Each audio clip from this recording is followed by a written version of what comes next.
Hard to believe we're in week 8. It always seems like it just flies by. Well, regardless, the playoffs are just 3 short weeks away. There's still work to be done for a lot of our local teams, both in terms of conference races and in terms of the playoffs. We'll look at how the playoffs light up today and what might need to happen for your team to, number 1, make the playoffs, and number 2, land in a favorable spot in the postseason. Good evening, I'm Don Vincent, and this is the Stewart's TV and Appliance pregame show on the Lorain County Sports Network. Through Wednesday of this week, you can save up to an additional $3,000 in rebates and special financing at Stewart's. Shop smart, shop local, shop Stewart's in Elyria. Since we're going to start looking at postseason potentials, it's important to review how the tournament will set up. It's different this year. The OHSAA listened to coaches and administrators, and possibly even some media, and reduced the number of games in the tournaments to 12 per region. Week 1, which is October 31, sees teams 1 through 4 getting byes. Teams 5 through 8 are given the opportunity to host. Okay, so let's be real. They will host if there's any way possible. 5 plays number 12, 6 plays number 11, so on and so forth. The quarterfinals on November 7th will see the winner of the game between 8 and 9 play the 1 seed. The winner of 7 and 10 gets the 2 seed, and so on. As we go through the numbers today, by the way, tip of the cap to joeitel.com and Drew Pasture at fantastic50.net. Both are really helpful in looking at this stuff. So let's get started. We'll go by conference, but we're going to include the tourney action as well. In the LC8, we'll start with 0-7 Brookside at 3-4 Black River. It's doubtful that the Cards see Week 11. Black River is on the bubble right now at 13 in Region 18. Win out, which isn't inconceivable, and you're likely in, but on the road. The 3-4 Wellington Dukes are at Firelands tonight, also 3-4, and sitting at the 18th seed in D4 Region 14. The Dukes are at 17 in D5 Region 18. Both would have to win out to stand a chance at the postseason. One is most likely out tonight. The other one has a rough go of it. Our first YouTube stream game tonight involves 2 teams in D4 Region 14. 0-7 Clearview visits 2-5 Oberlin. Both are likely out of the postseason. There is a chance for Oberlin, but they would need to win out, including a Week 9 game against Columbia and a Week 10 game against Keystone. Tonight's game should be entertaining, though. Dave Rivera and Jared Viancourt will be on campus at Oberlin College for the call. Search Lorain County Sports Network on YouTube for the game. The final game in the LC8 has playoffs written all over it. 7-0 Columbia heads west to 5-2 Keystone. Columbia is currently the 6th seed in Division 6 Region 21. Win out, and they take a break in Week 11. Unless they lose all 3, which is unimaginable, they will see the playoffs. Keystone will most likely make the playoffs in Division 5 Region 18. Only chance they don't get there is, again, you have to lose all 3, which really won't happen. The Raiders and the Wildcats are on WOBL, 107.7 FM, 1320 AM, and WOBLradio.com tonight with Gary Tollett and Brian DeVito on the call. 4-3 Vermilion is on the road to Huron in SBC action this evening to take on the 3-4 Tigers. Of the 4 local teams in Division 4 Region 14, Vermilion ranks highest, sitting at 8 right now. If the Sailors want the opportunity to play Week 11 football, they need to win at least 1 of the last 3, which is very doable. Tonight could be that night. This should be a rather close one for the Sailors following last week's multiple OT performance. Lorain County has 2 teams in Division 1 Region 1. 2-5 Lorain is one of them. Tonight they host 5-2 Strongsville. The Mustangs are a likely shoo-in for the postseason, although they probably have to play on Week 11. It's doubtful that Lorain would get in, so here's a great example of why I like the 12-team versus 16 format. In the old format, if the season ended today, Lorain would play 6-1 St. Edwards, which makes absolutely 0 sense for either team. The other Lorain County D1 team takes us into SWC conference action. The 0-7 Elyria Pioneers will not make the postseason. They play the 3-4 Midview Middies in Grafton tonight. That game, by the way, is the second of our video streams on the Lorain County Sports Network on YouTube, with Bull Barch and Max Drummond on the call. The Middies likely need to win 2 of their last 3 to make the postseason. Here's the catch. After tonight, the Middies have D2 Olmsted Falls and Amherst. There's a window for the Middies if they take care of business tonight. Here's a fun one. 6-1 North Ridgeville heads to 3-4 Avon Lake. The Rangers currently sit at number 4 in D2 Region 6. They're in. Right now, they would take a week off. 2 wins in the last 3, they could still have that bye.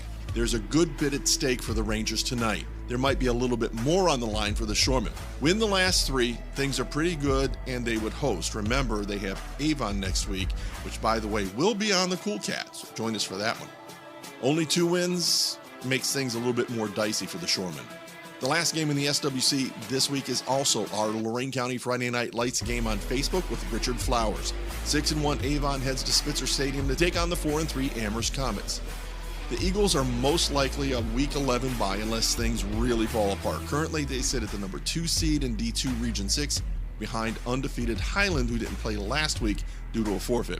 Amherst is 4-3 overall, currently number 13 in Region 6. Next week versus North Ridgeville is the key for the Comets. Jump on Facebook and find Lorain County Friday Night Lights for updates from this one and all the other games in Lorain County all night long.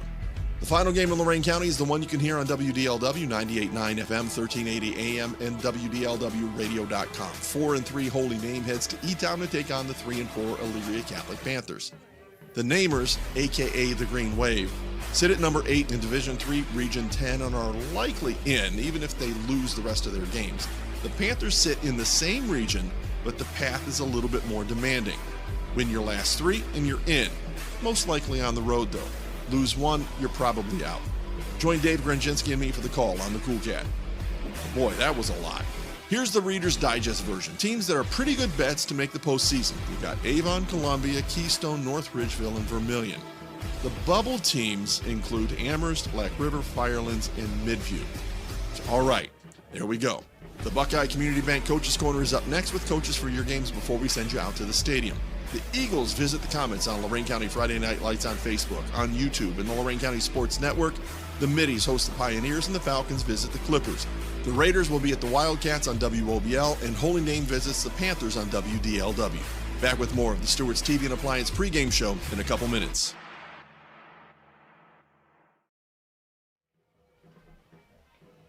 Welcome into the Legacy Home Finance Game of the Week. We are live from Oberlin College as it is Week 8, and we have a great matchup in store for you. A battle of 2 and 5 teams as the Clearview Clippers come to town to take on the Oberlin Phoenix. Dave Rivera joined alongside Jared Viancourt as we get you ready for tonight's matchup. We want to welcome you guys in to the Green Path CPA Solutions broadcast booth.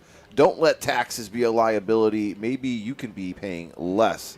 Visit greenpathcpa.com. We're going to do something new this week as we're going to be talking to the players in the pregame, Jared, as we did a player spotlight brought to you by Buckeye Community Bank. Today and tomorrow, your partners for growth. We're going to talk to last week's Zabo Apparel player of the game. That was Cam Williams. He sat down, he talked with our John Guzik during the post-game show last week. Hear all about the success they had as he had one heck of a night. The team with over 300 yards rushing on the ground, and Cam was our player of the game. So we're going to take a quick break. We'll get right into that interview, and then we'll come back and we'll talk to head coach of the Oberlin Phoenix, Kenny Washington Jr. Don't go anywhere. We are going to talk to Cam Williams right now. With the playing of Lift Every Voice and Sing, followed by our national anthem.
Your national anthem brought to you by the United States Air Force. Recruits should report to the Avon recruiting office immediately.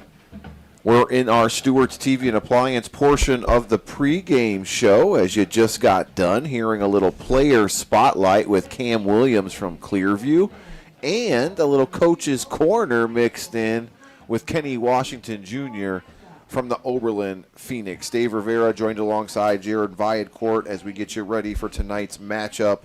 Let's talk about the keys to the game, brought to you by Williams Brothers Builders. Jared, let's start with the visiting Clearview Clippers. The Clearview Clippers, Dave, they have to continue what they've been doing the last few weeks, scoring offensively with their quarterback change in Cameron Williams. Ever since he's taken over offensively for this Clearview Clippers offense, they have excelled. They have to continue that here tonight. As for the Oberlin Phoenix, they have to get their offense rolling. The last few games, they haven't been able to score. They need to do that to get the victory tonight. They're getting healthy on the Oberlin side of things. We'll talk about that as well as we move on down to our weather and field conditions. Well, we're in one of the best facilities here in Lorain County as we are at Oberlin College here tonight. It's a field turf. And temperatures right now getting a little chilly as we head into week 8, as it's just 61 degrees, as you see Jared and I in our hoodies here tonight. Actually had to turn the air conditioning off in the press box, but not going to complain because it's beautiful in here. Yeah, and it was dark by 7 o'clock, so you know fall weather is officially in full force here in Oberlin. Weather field conditions brought to you by Lorain County Clerk of Courts Tom Orlando. As we move on over to our injury report, good news for the Oberlin Phoenix as they're welcoming someone back, Jared.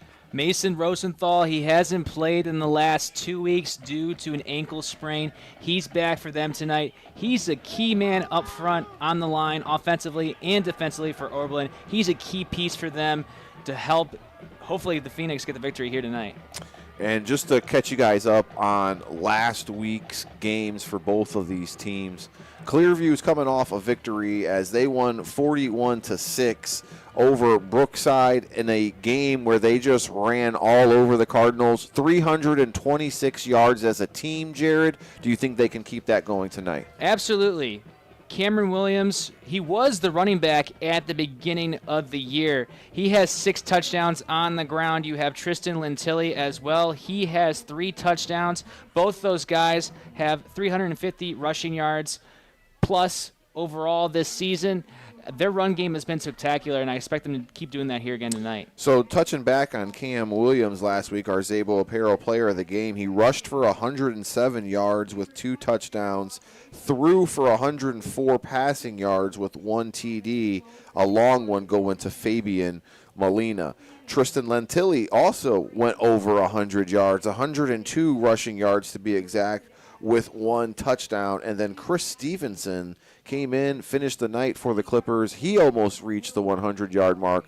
He had 88. And on the other side for the Oberlin Phoenix, they're coming off a loss last week as they took on the only undefeated team in Lorain County, the Columbia Raiders. They had a tough time against Columbia, only managing 14 points. Drew Walter, he had 2 touchdown passes in that game. He's kind of like Cam Williams, a dual-threat quarterback, like most of the quarterbacks in the LC8 that we have seen this season. They can do it in the air and they can do it on the ground. Expect Walters to do that here tonight for Oberlin. He has the most rushing yards for Oberlin this season as the quarterback.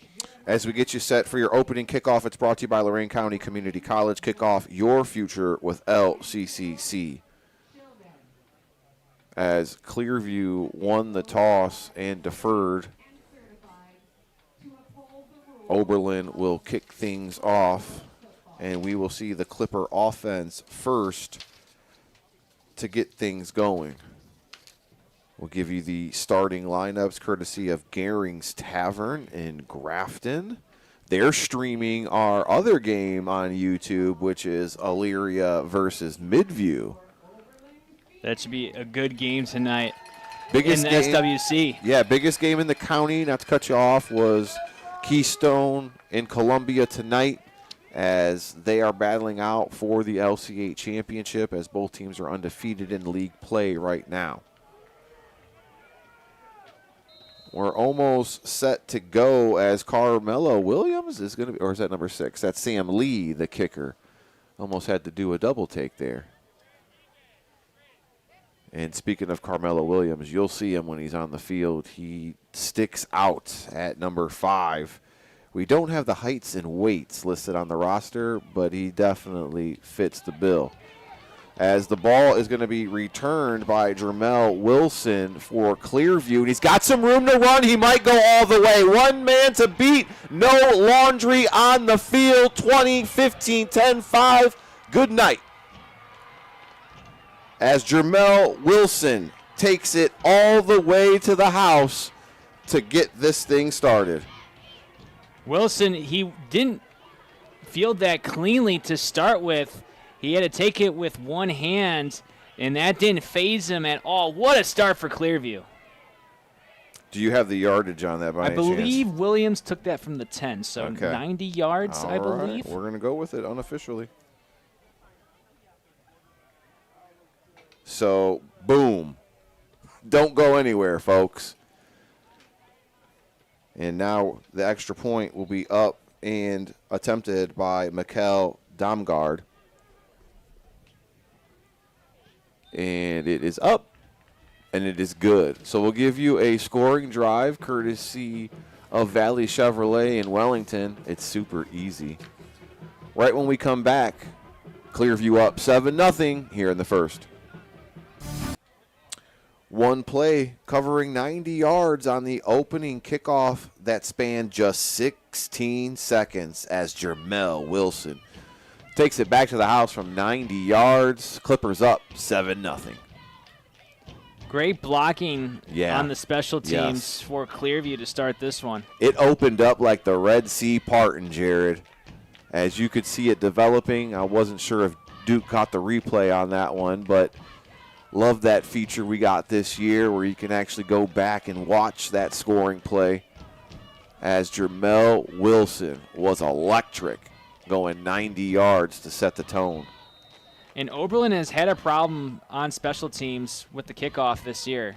Mikkel Damgaard kicks it off for the Clippers, and it is fair caught by Oberlin at about the 32. Oberlin, they faced Wellington a couple weeks ago, and Oberlin also gave up an opening kickoff return for a touchdown against the Dukes. So special teams still a problem for Oberlin here this season. And that could be a factor, you know, playing young guys at new positions on special teams. And there's only one rule on special teams, and that is stay in your lane. And as you've seen there, Jermel Wilson hit the middle of that wall and then broke out for a 90-yard touchdown. Here goes Oberlin. Let's see what they could do. As the handoff is going to go to Jackson Sakalo. And he is brought down by Nate Christensen. You talk about the young team that Oberlin has, Dave. 9 freshmen on this squad for Oberlin this season. Great to see a lot of new faces for this Oberlin team this season, trying to add to their depth as their program continues throughout the years. A lot of new faces for this squad this season in 2025. So Jackson Sakalo gets 6 yards on the first down attempt. Brings up a 2nd and 4. Walters is your quarterback. Carmelo Williams is number 5, and it goes back to Sakalo. Now he bounces to the outside, stiff arm, and still has some room to run when he steps out of bounds. Nice run there by Jackson Sakalo. He tried to cut back inside to get the first down, but his right foot just stepped out of bounds.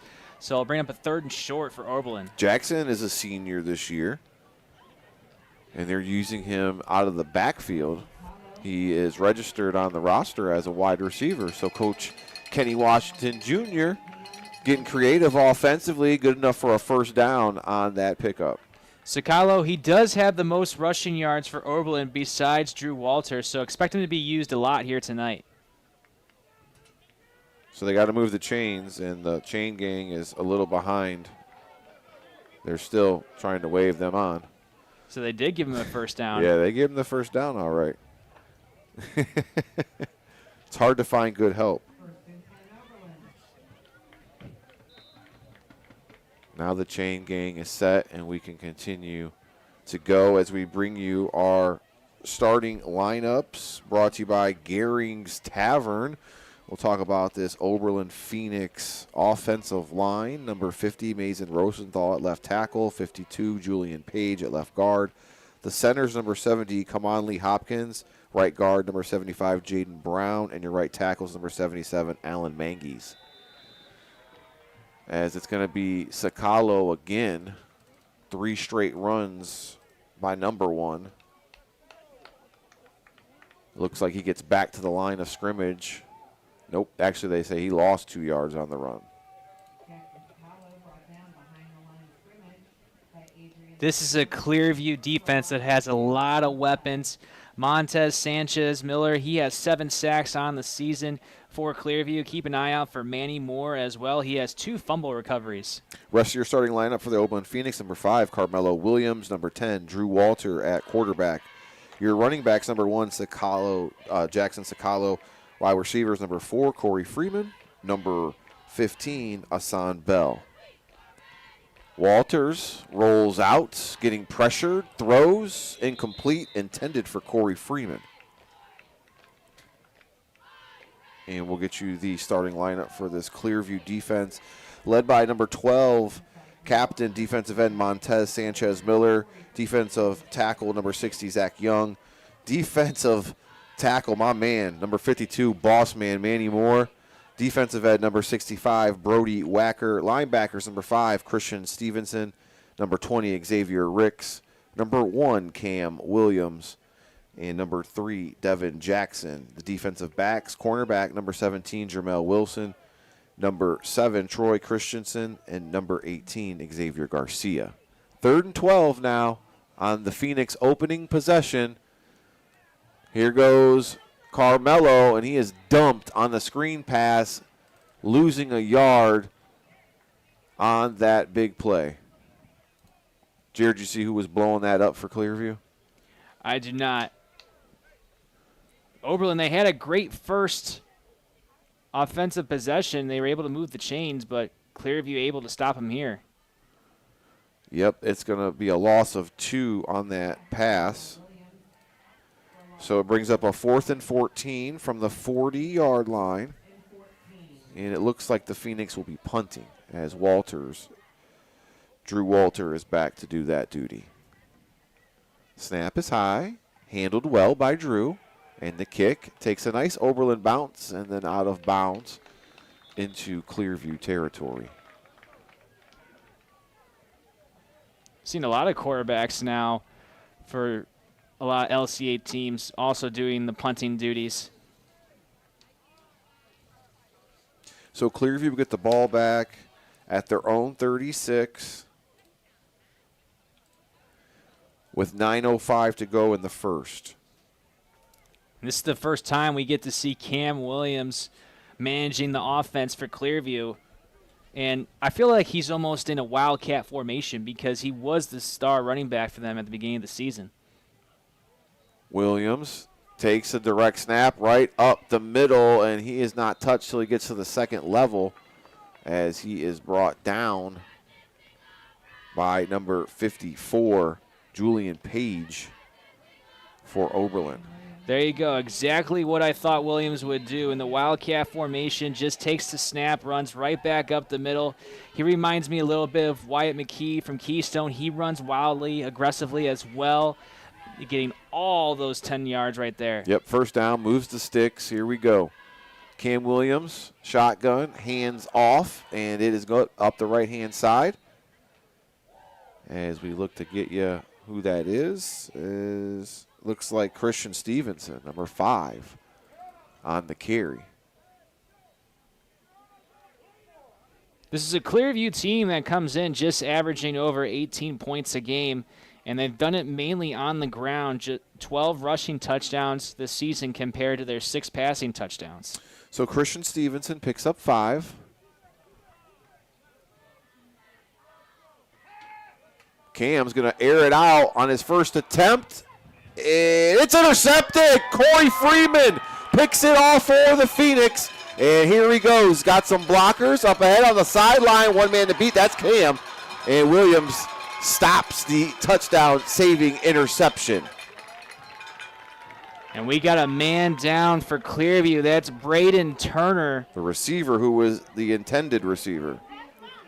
Turner, he was in man coverage with Carmelo Williams. Williams did a great job in man coverage to get that tipped in the air, and Corey Freeman had come down with the interception. His first interception of the season. Great turnover for Oberlin. We're going to take a quick timeout. 7-0 in favor of Clearview. Oberlin has just intercepted the ball, but there's an injury timeout. We'll be right back. Good news for Clippers fans as the intended receiver is up and helped off of the field. Braden Turner was the Clipper they were looking at. Looks to be a lower leg extremity injury. Hopefully he's okay and can return to this ball game, because Turner, he was the starting quarterback at the beginning of the season for Clearview, and ever since he switched over to wide receiver, he's excelled offensively for the Clippers. Yes, he has. As he's more of a pocket passer, Braden Turner, only a sophomore, 5'10", 160 pounds. They moved him out to wide receiver, and as Jared said, had some bright spots. Here we go. Oberlin's second possession. Walter is pressured, throws it, caught by Freeman, and pushed out of bounds by Manny Moore. I love what Walter is doing in this first quarter. He's finding ways to scramble out of the pocket and extend the play. Great completion there to move the chains for Oberlin. Yeah, it's a first down for OB as Walter hits Freeman and moves those sticks. Freeman and Williams, those are going to be the two main targets that Drew Walter goes to. Williams with 2 touchdowns this year, averaging 11 yards over a catch. Freeman with 1 touchdown, just under 12 yards a catch.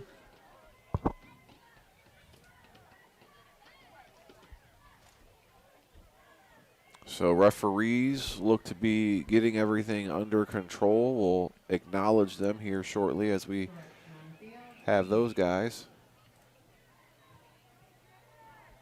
Looks like it's going to be second and short instead. A little wing T type of set here for Oberlin. Man in motions, Jackson Sakalo. Walter rolls out, steps up, now throws, and it's complete as Jackson Sakalo has another first down. That's a big gain for OB. Sakalo, he has a lot of speed. He gets the ball a lot on the ground. In the receiving game, he's the exact same way. You saw him go in motion there, able to use his momentum as he's in motion to get open for Oberlin and move the chains. First down, Oberlin on back-to-back pass plays from Drew Walter, starting to get a little bit of a rhythm going here on this second possession. Got Carmelo Williams next to him. 3 receivers to the top, 1 to the bottom. Screen pass, Corey Freeman. He's got room to run. Gets past a Clearview Clipper defender and now is brought down inside the red zone. Hassan Bell, great block on that left side on that screen pass. Moves the chains, and Oberlin in the red zone for the first time here tonight.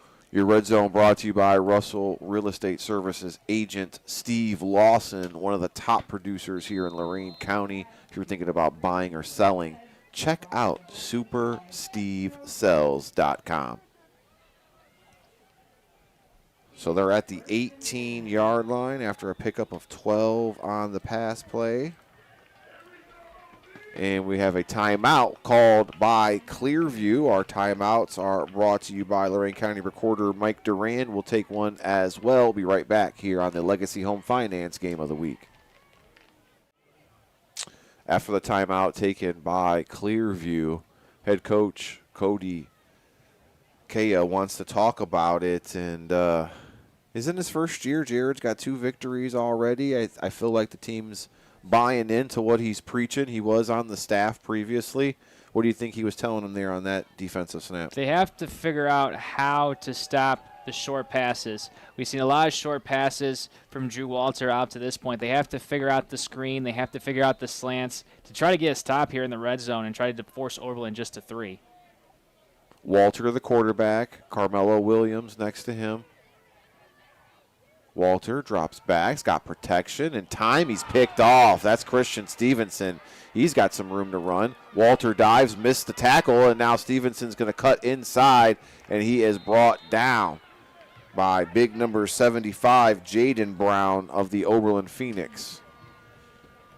2 interceptions here in the first quarter. We've seen fireworks from the start here at Bailey Field. Nobody able to score offensively up to this point. Just the special teams touchdown for Clearview.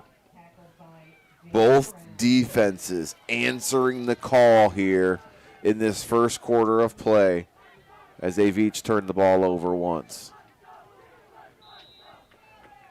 Let's get you this Clearview starting lineup and Oberlin starting defense, as we didn't have much time after the interception. Cam Williams is going to get things going from the 36-yard line with 6:35 to go. And it's a fumble on the ground, and Stevenson, right place, right time, as he is there to recover it.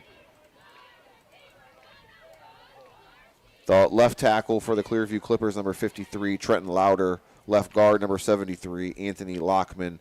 The centers, number 50, Timmy Horvath. Right guard, number 52, Manny Moore. And right tackles, number 65, Brody Wacker. Wide receiver, number 19, Fabian Molina. Quarterback, number 1, Cam Williams. Running back, number 16, Tristan Lentilli. Also out there, number 5, Christian Stevenson at running back. Wide receiver, number 7, Nate Christensen. As this one goes to Cam Williams, just keeps it himself. There is a flag, though. I think this is going to come back on the hold by Clearview. Let's see what the penalty is, and it looks like Drew Walters clapping, so it's coming back. As this is our first penalty of the game, Jared, you got our referees. You want to give them a shout-out? Our referees brought to you by Stringer, and Gazer.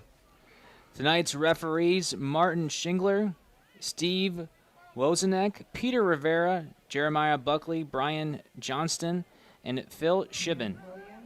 First flag of the night. We represent and acknowledge our referee crew here tonight. Thank you for everything you do so we're able to enjoy our Friday Night Lights. If you're interested in being a referee, they're always looking. And I heard they pay pretty well. They didn't call a hold there. They actually called a block in the back, so Williams got a 5-yard gain out of that. So 2nd and 5 for Williams. Lentilli has it, and he breaks a tackle. Now he bounces to the right-hand side, picks up the first down, and more. Knocked out by Corey Freeman. We have a late penalty flag. That might be a late hit. Drew Walter, he applied the initial pressure for Oberlin defensively before Lentilli was able to get away and get the first down if it stands. So it's going against Oberlin. That's what they're pointing, right? And I think they're going to get Oberlin on the late hit. Huh. The flag was away from the play, Jared. It was trailing the play. So it could have been something in the trenches that we missed. Duke's got the replay going. But it was definitely behind the play. It's going to benefit Clearview, and they're going to move the chains after the run by Tristan Lentilli. It's 1st and 10 from the 41-yard line. First time we've seen Clearview on Oberlin's side of the field here tonight. So Cam Williams gets it, fakes, now goes to the right-hand side. He's got some room to run, and Corey Freeman's going to push him out. Jackson Sacalo also chasing. That's what's so great about Williams at quarterback. He's a dual threat, and you never know what he's going to do. He had the Oberlin defense fooled on that run. Nice cut outside to get a good gain on first down.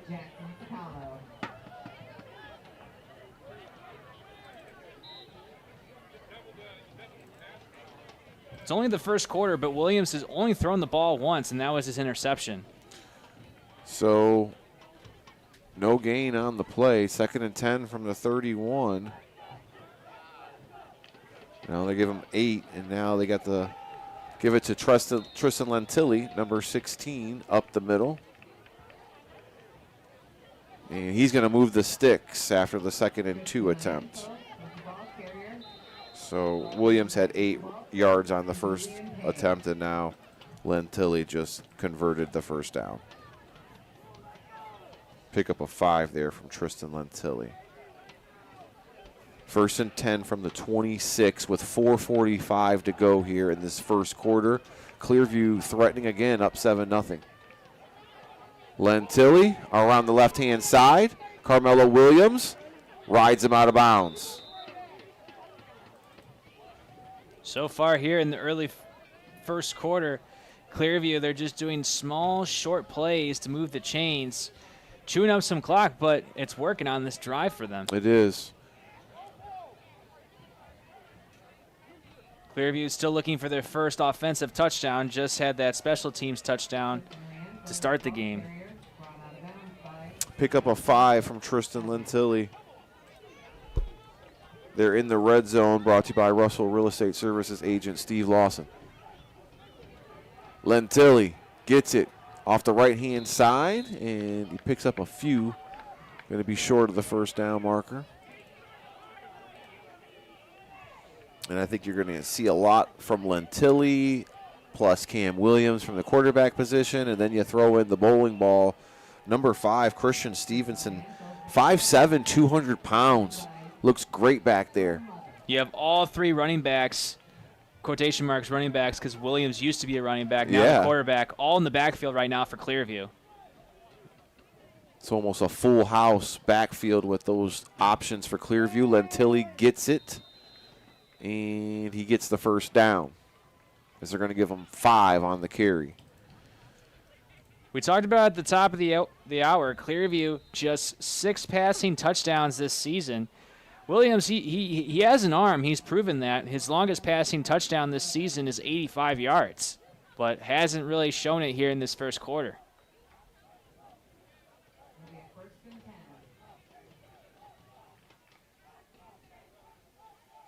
First and 10 from the 13-yard line. Nice drive here by Clearview after the interception by Christian Stevenson, number 5. Lentilli gets it up the middle, and he is hit and brought down by Rosenthal. I believe that was number 50 to get the first hit of contact there. That was a great block on the left side by the left guard, Anthony Lockman, to open up that hole for Lentilli.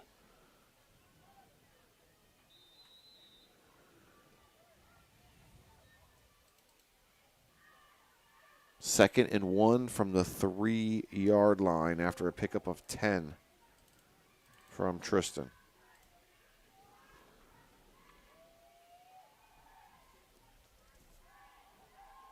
Cam's under center here.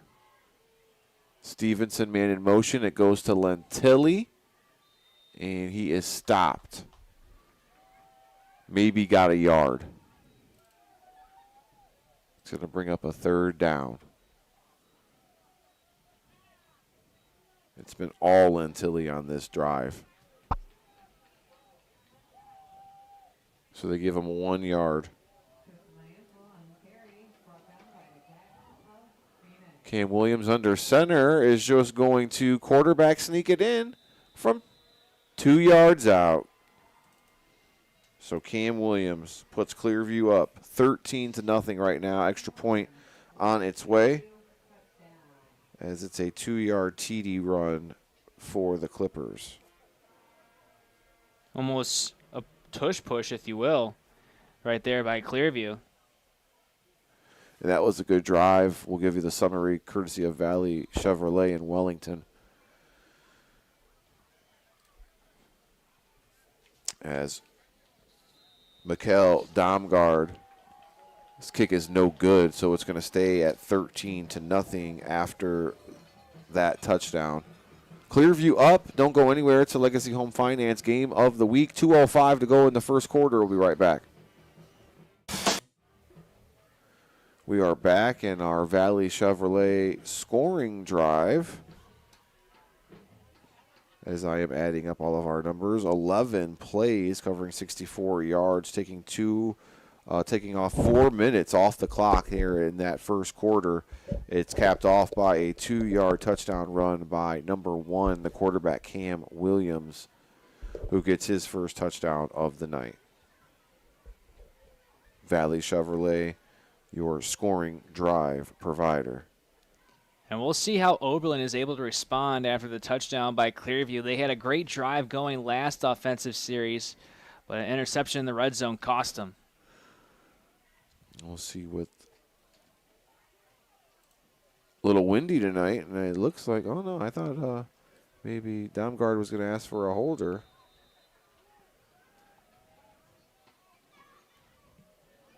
So Damgard's kick is muffed but recovered, and that is Jackson Sakalo who's going to pick it up and get it across the 32-yard line in Oberlin territory to start their first possession. We'll see what Drew Walter can do here. So far, 4 for 6 for 28 yards with that one interception. Had 4 straight completions on that last drive before the interception. So Oberlin will start from their own 33-yard line. And this is their third offensive possession of the first quarter. They punted on their first, threw an interception on their second. So they had momentum going in that second drive with a lot of passes, Jared, and then unfortunately Christian Stevenson stepped in the passing lane and took one back. We'll see if Drew Walter and this offense can change that. Drew Walter under center, Carmelo William, and Corey Freeman is brought down in the backfield. Tristan Lentilli makes the tackle. So it looks like a loss of 3 on the run from Freeman. Lentilli just left unblocked on that right side, able to get the huge loss for Clearview. Loss of 2 on the play. What's crazy about Tristan Lentilli, too, is he is a linebacker for Clearview, and the linebacker depth for Clearview is just crazy. He's not even a starter, but he has 47 tackles, now making 48 on the season, and 5 for loss. 2nd and 12, Jackson Sakalo, number 1, moves in the backfield. Carmelo Williams blocking in front of him. Pitch is handled by Sakalo, but it's off the mark, and it slows him down. And he is corralled by a bunch of Clearview Clippers, led by number 2, Adrian Sams. And I think that was supposed to be a pass play for Sakalo. He was looking downfield, but the pitch from Walter was not good. So I think Sakalo ultimately just had to eat it and run the ball, but I think that was going to be a trick play right there. I like that. We're under 40 seconds to go in this first quarter of play. And it looks like it's going to be a 3rd and 13 from the 30-yard line after the loss of 4.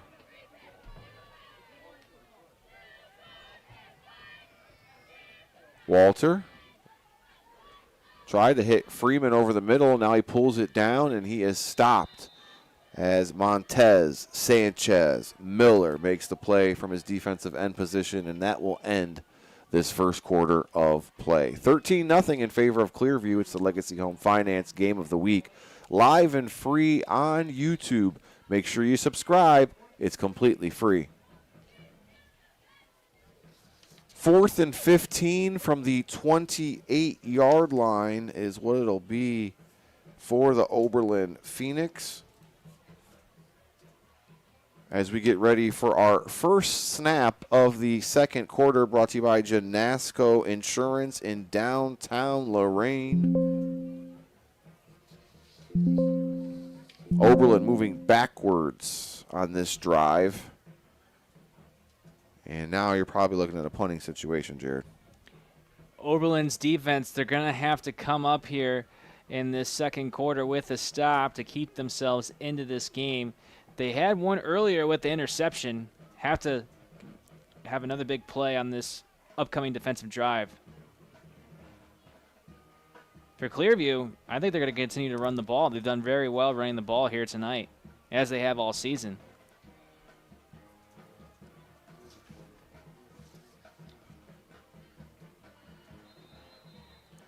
Going back deep to receive is Cam Williams, the quarterback for Clearview, as Walter will be your punter for the Phoenix. Good snap and punt by Drew Walter. Going to be fielded and picked up by Williams at the 35, and he is stopped. No, maybe not. He gets out of Carmelo Williams' grasp and gets a few more before he is finally brought down. I like the strategy there by Williams. He was waiting for it to bounce because he saw the pressure coming from Oberlin and then snatched it in the air, tried to have a burst to speed up the field, but Oberlin was there to stop him. And it's very interesting with this Clearview specials team to have your quarterback doing the punt returns. Usually you don't see that.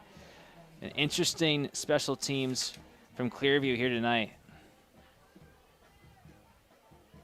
So 1st and 10 from the 40 for Clearview with 11:46 to go in the second quarter. Cam Williams has got 2 running backs behind him. Low snap. And looked like it was going to be an option play, but Cam keeps it. He's got Lentilli in front of him, uses the block, now cuts back inside. Runs over a defender and gets close to a first down. Cam Williams, he was dead to rights on that play, but he's able to get yards off of contact, able to cut inside, make Oberlin defenseman miss. And that was all Cam Williams right there on that first down run. Julian Page, number 52, brought him down from his linebacker and defensive lineman position as he's a hybrid on this OB defense. Let's take a look at it. The defensive lineman, number 70, Camonte Hopkins. Defensive lineman's number 75, Jaden Brown, as that's a bad snap, and its ball is still on the ground. Oh, I don't know about that one, partner. They're saying Cam Williams had possession of it. He never had possession of it. He never had control at all. He tried to dive on it, and it squirted out. Wow. And now Kenny Washington is going to get a flag. I don't know if it was him. I think it was more assistant coach, Mr. Chambers, who I talked to before I made my entrance in here today. Great gentleman. But I definitely agree with him. From this angle, he has an argument. Yes, he has an argument. Clearview gets lucky on that one as they give the ball back to the Clippers, where it looks like Cam Williams did not fully recover that fumble, but they're going to say that he was down, and he did. So let's finish looking at the rest of these Oberlin Phoenix defense who've been playing really well. Number 77 is Colton Soto. He's a defensive lineman. And then Mason Rosenthal, who we talked about, number 50, is back in action. He's a linebacker. Number 10, Drew Walter, back. And number 7, Santos Navarro as well. Your defensive backs, number 5, Carmelo Williams. Number 4, Corey Friedman. Number 15, Asan Bell.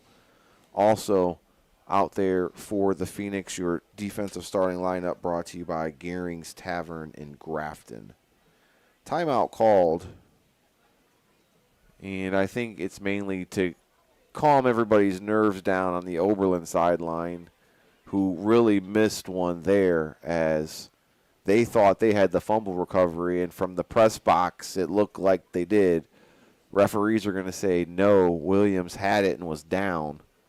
So Clearview is going to maintain possession. 2nd and 21 now from the 40, as they've had a few bad snaps, Jared, between center and quarterback exchange. Timmy Horvath, the center for Clearview, he is a junior, so he is one of the upperclassmen for Clearview. Maybe him and Williams haven't been on the same page tonight because Williams is still adjusting to the quarterback position. I'm not sure what the problem is with the snap for Clearview, but hopefully they can fix it. But as you mentioned, Dave, they've been having issues here in the first half with the snap. So after getting 9 yards and close to the first down, the bad snap makes it 2nd and 21. And now Cam Williams with the sprint pass, it's complete as the Clippers finally get a pass completed, and that's Fabian Molina, number 19, who makes the reception, and we have a Oberlin Phoenix defender who's down. That's Drew Walter who made the tackle. Not good. It looked like when he laid out for that tackle, he hurt his shoulder. And hopefully it's just a stinger, nothing serious, especially being his throwing shoulder. You don't Yeah, want you that hate either. to see that. Drew Walter, definitely a big part of this Oberlin Phoenix team. We'll take an injury timeout. It's brought to you by Lorain County Recorder Mike Duran. We'll be right back here on the Legacy Home Finance Game of the Week. Good news as Drew Walter is up on his feet, running off on his own power. As Jared said, maybe just a stinger as he's loosening up his shoulder on the sidelines. Oberlin has the Guardian caps on their helmets this year. Love it, as a Division VII school cannot afford to have any injuries throughout the year, and this is a precaution that the staff and the school district have agreed upon, and so far we haven't heard any complaints about it. Cam Williams, 3rd and 17 from the 44, and back-to-back completions, as this one is Tristan Lentilli making the play.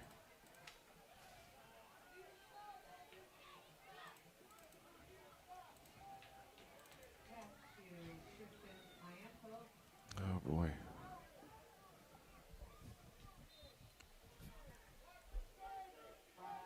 So Tristan Lentilli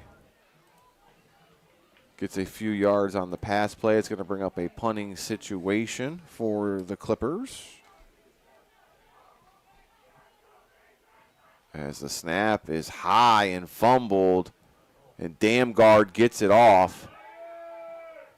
And it's going to take a Clipper bounce and stop at about the 29-yard line. Santos Navarro on that high snap for Oberlin almost got the blocked punt there. And that was a great defensive drive for Oberlin. They were able to get the stop they needed. Now, hopefully, Drew Walter is okay. He can re-enter this game, refocus his offense, and get in the end zone here for Oberlin in the first half. 9:59 here in the second quarter. 1st and 10 from the Oberlin 30.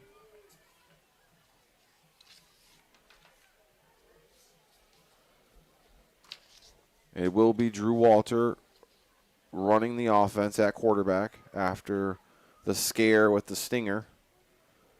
And that's just one of the things, playing both ways, especially at that quarterback position. It's tough. A guy's name we have not called tonight, Carmelo Williams, number 5, is on the bottom of your screen. Oberlin needs to get him the ball bad. Jackson Sicalo with the end around.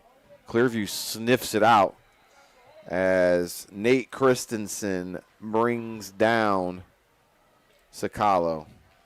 You talk about playing both ways as a quarterback, Dave. We had not too long ago Black River and Keystone. Dominic Bell towards the end of the game had to come out due to injury.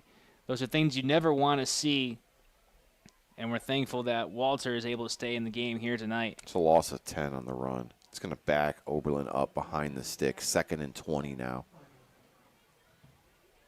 And right here is where you got to take a shot, a fade route. Bottom of your screen, number 5, Carmelo Williams. Let him go up and make a play, Oberlin. Goes right to him, as we said. And Carmelo's bottled up. Not much there. See if they can get him going and get a little rhythm between him and Walter. It was a good pass from Walter to Williams, but he had no blockers in front. He couldn't go anywhere after he made the catch. He had 2 guys on him. His second reception here tonight. So 3rd and 15. They picked up 5 on the pitch and catch from Walter to Williams. I'd like to see a little deep post route over the middle for Carmelo, number 5, on the bottom of your screen. He's in man coverage with Xavier Garcia. And they're looking for him. Here we go. Shot deep for Carmelo. And well played by the Clippers, as in coverage was Xavier Garcia, a sophomore. Played it well. Jamel Wilson also in coverage there, the safety. And it's hard to catch a ball downfield with that post route and double coverage. And I think also Williams stopped a little bit in his route. And that'll bring up 4th down for Oberlin. Incomplete pass there. Walter will punt it away. We appreciate you joining us on this Friday night. Make sure you subscribe to our Lorain County Sports Network YouTube channel. It's completely free. You can watch all the replays whenever you want. Punt is away. Fielded by Cam Williams. Got a blocker. And now he hits the sidelines across the 50. He's brought down by number 22, Jason Holly Freeman of the Oberlin Phoenix.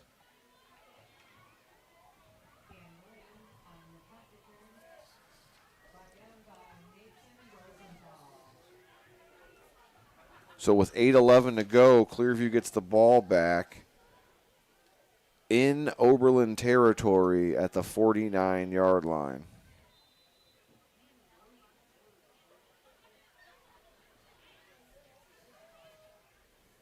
So far, Clearview up to this point in the first half, continuing where they left off last week against Brookside, have done well offensively in this first half. Cam Williams got Stevenson and Lentilli in the backfield. Bad snap again. Cam Williams is going to pick it up. It was supposed to go to Lentilli, it looked like. And Cam, unfortunately, is going to lose one. It's going to go against his stats. I'm not sure if they got the count wrong on that one or Williams simply just dropped the ball, but it looked like there was another miscommunication there up front.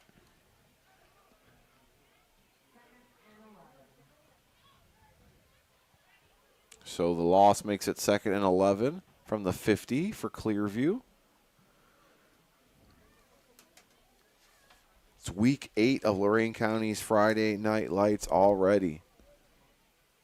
Cam Williams rolls left, throws, complete. Fabian Molina got room to run, close to the sticks. First down, Clippers. Tackle on the play by Oberlin's number 15, Asan Bell. Molina, we haven't really called his name a lot here tonight. That's just his second reception. But a simple out route right there, left all alone, gives Clearview the first down and moves the chains. Gain of 14 on the pass play. Cam Williams does a great job passing it on the run. Just Williams' second completion here tonight. Cam is going to go under center. He's going to throw Christian Stevenson in motion. Lentilli is the lone man in the backfield. He gets the handoff, and he keeps going past the first down marker for another Clipper first down. Lentilli getting most of the carries here tonight. That's already his 8th carry for 55 yards on the day, just averaging under 7 yards a carry. And he's another guy, like we've seen a lot of running backs in the LC8 this season, just getting yards after contact, refusing to go down. Lentilli has done that here tonight. Pickup of 11 on the run from Lentilli. 1st and 10 from the 25. 6:20 to go here in the second quarter. Make sure you stick around for our Health Markets Insurance halftime show brought to you by Jeff Allison in Amherst. Cam Williams takes it, runs off the right-hand side. He's got great blockers. And now Molina makes a block for him, springs him, and he's into the end zone for a touchdown from 25 yards out. That was, I'm not going to be stopped, and you can't stop me. We talk about the yards after contact. Williams does exactly that, especially with the blocking he had up front. The right tackle, Brody Wacker, had a great block to have Williams push through to the end zone. Got it injured Oberlin Phoenix. It's number 70, Kamonti Hopkins. We'll take a timeout and see as they attend to him how everything goes. Right now it's 19-0 in favor of Clearview after the touchdown. It's the Legacy Home Finance game of the week. Kamonte Hopkins, number 70, a 6'3", 200-pound freshman, is being helped off of the field right now. And it doesn't look good for him as he was hurt on the 25-yard scoring touchdown by Cam Williams. And they're just trying to get him off the field now as he's putting a very minimal pressure on that leg, and we hope that he is okay and able to come back here into this game. Oberlin was finally getting healthy. Mason Rosenthal just returned from injury. And this is an Oberlin team that doesn't have as much depth as other LC8 teams, so hopefully Hopkins is okay and can stay in the game.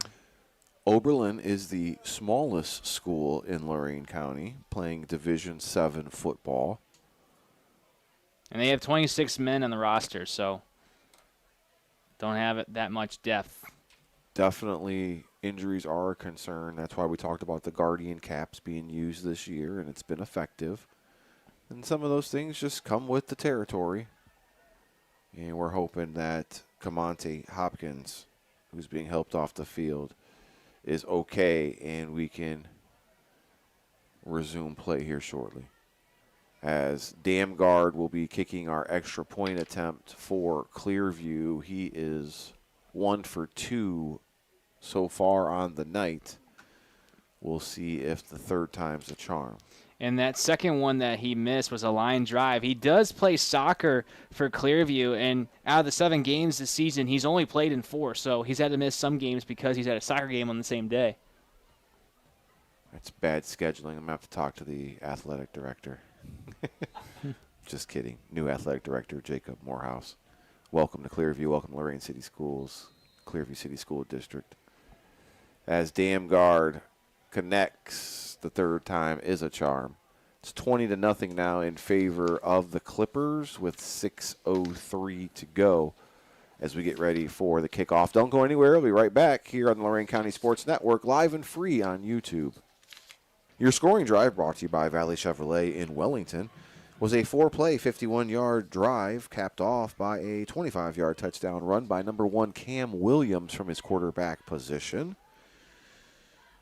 And it is 20-0 after the Damgard extra point with 6:03 to go here in the second quarter of play. Jared, you mentioned it. Oberlin trying to get some stops defensively to keep them in the ball game. That last possession, Clearview did a good job of balancing the run and pass to keep the OB defense off their toes. And they had great blocking as well. That's one of the reasons why Clearview's run game is so great. Not only because they have great running backs, but they have great blocking as well. You saw it there in that touchdown run by Williams. Damgard kicks it off for Clearview. It's going to be returned. Carmelo Williams, number 5, has it for Oberlin. And he is going to be dragged down close to the 35-yard line by the Clippers' number 8, Quado Grant. This is an Oberlin team. They have under 6 minutes remaining in this one before halftime. If you're Oberlin, you're taking all the time you need to get into the end zone, especially when you get the ball to start the second half. 1st and 10 from the 34 with 5:57 to go. See if Oberlin can rally up a nice possession here to get a score into the half and come out in the third quarter with some momentum. Kamani Hopkins was the center for Oberlin, but now that he's due out to injury, someone does replace him here on this offensive drive. Fumble. Clippers have it. As it's Stevenson there again. He's already recovered, or he already has an interception. What are you seeing there, Duke, on the instant replay? Just dropped it. So as the instant replay, it was poked out. I don't think Carmelo ever had it. In his defense, I don't think the exchange from Walter to Williams was ever handled properly. And look who it is. Number 5, Christian Stevenson with another. Right place, right time turnover there. That's his second turnover of the game. He's making an early case for Zabel apparel of the game. Yeah. Clearview looking to take advantage.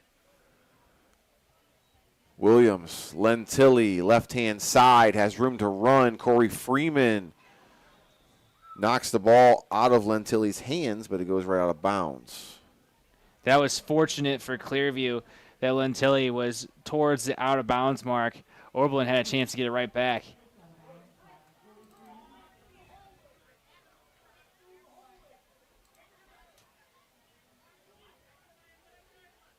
So Lentilli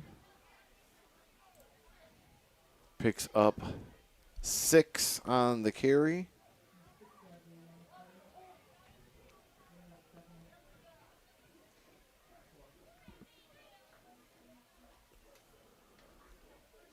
So here we go. Cam Williams fakes the handoff to Lentilli, keeps it himself off the left-hand side, and he is brought down by Jackson Sakalo, it looks like.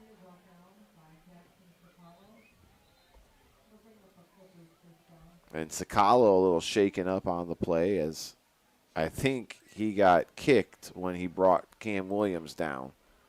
Cam Williams actually is a little shaken up on the play as well as he takes his helmet off. Both guys down on the field with their helmets off.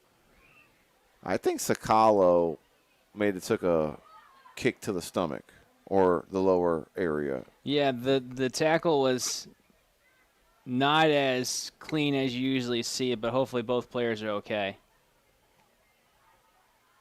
So I think Sakalo just is looking to catch some air after getting the wind knocked out of him. As you could see in the replay, he is holding himself after the tackle.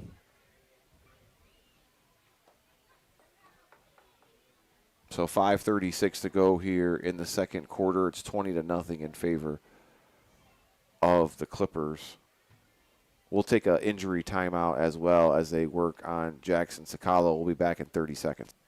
Jackson Sakalo gets up and walks off under his own power. Good news for Oberlin Phoenix fans as it's 1st and 10 from the 16, and Clearview is threatening again in the red zone, brought to you by Russell Real Estate Services agent Steve Lawson. Treston Lentilli from 16 yards out.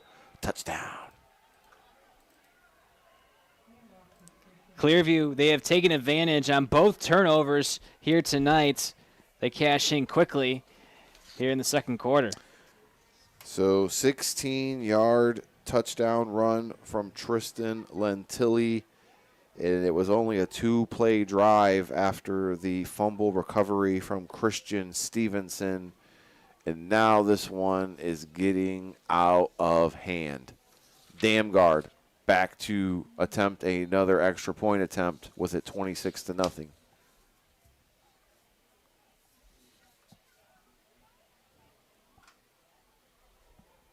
Down, it's up, and the kick is good. As Damgard now has only missed one on the extra point tries, and he seems to be in a groove.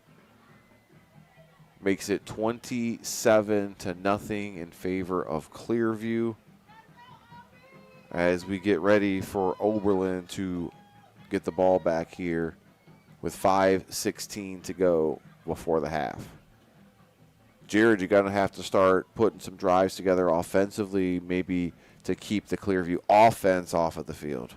They have to work on not turning over the ball, though. Oberlin, they have turned the ball over twice in this first half, and it has cost them. They've had good drives going offensively, but they haven't been able to find that big play yet, or they've turned over the ball. Hopefully they can do that here before the end of the first half. Biggest game in Lorain County is going on in Columbia as it's Keystone versus the Raiders for first place in the LC8.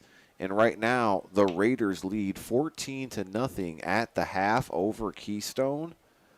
As my partner said he's seen it coming, I was actually thinking Keystone might come out on top of this game. Still another half to play. We'll see what happens. Corey Freeman, the return man, has it, and he is stopped at the 15-yard line by 3 or 4 Clearview Clippers. And Oberlin will start the drive here with 5:10 to go in the second quarter.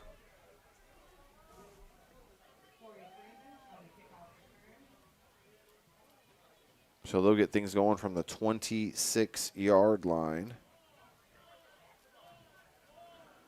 with 5:10 to go. As costly turnovers have been the story here in this first half for Oberlin.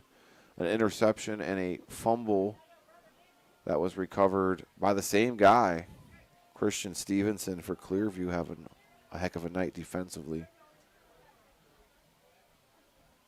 1st and 10 from the 26. Walter, man in motions, Jackson Sakalo. Walter rolls, dumps, short. Intended for Sakalo as he was hit immediately on the play as Ethan Ball, I believe, was the guy, or maybe it was number 12, as Montez Sanchez Miller, excuse me. His jersey was up, and it looked like a 10. Walter, he was rolling out his right shoulder after that throw and after that hit. Something that occurred earlier in the game is still bothering him.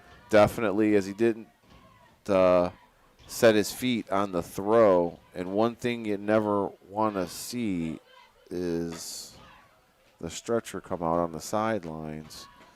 And it's terrible news for Camonte Hopkins, the freshman for Oberlin, as that's who it looks like they're going to be attending to. Walter, pass, complete.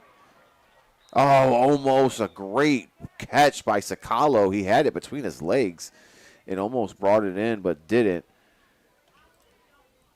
as it will fall incomplete.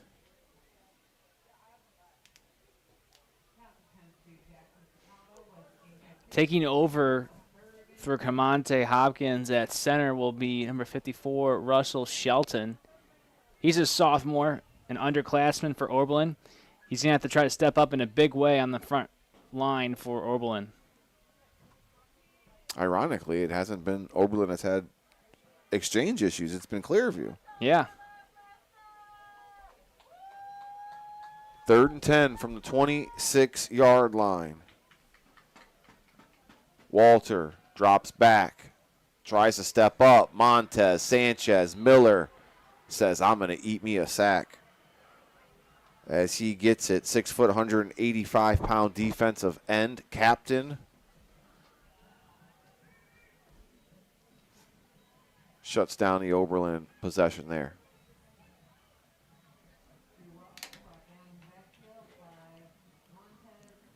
It's a loss of 11 on the sack. Sanchez Miller, just a menace defensively for Clearview. He picks up his 8th sack of the season. He's so quick and elusive. Walter to punt it near his own end zone.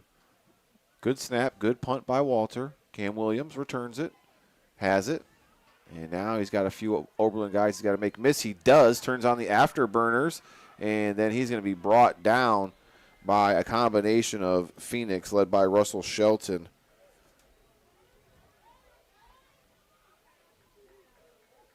As Clearview will get the ball again, Jared, inside Oberlin territory to start this possession. They don't have a lot of distance to go, just 26 yards, and they'll try to get another score before the end of the first half. Julian Page from Oberlin wants to come to the sidelines for a breather. It's going to send in Alan Mangus, number 69. 3:18 to go.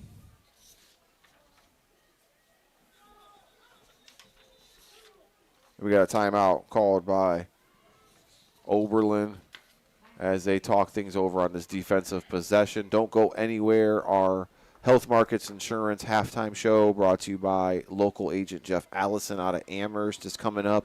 It's almost open enrollment season. If you have questions about Medicare or any of your insurance coverage, Jeff Allison will give you a free consultation, and you can pick what you need with him. He won't force you to pick something else. So consider JeffAllisonInsurance.com.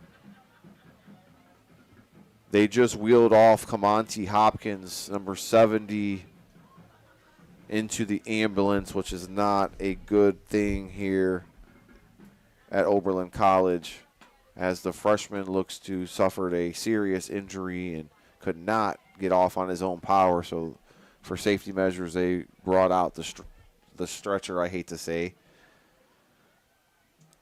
Yeah, he couldn't put any weight on his knee, and probably a knee injury for Hopkins. Unfortunate to see the freshman being stretched off the field. Jared's also torn his ACL in his knee, and he said it kind of looked familiar, Dave. No speculation, but we're hoping for the best for young Camonte Hopkins. Handoff, Lentilli in from 27 yards out. And right now, everything is going Clearview's way.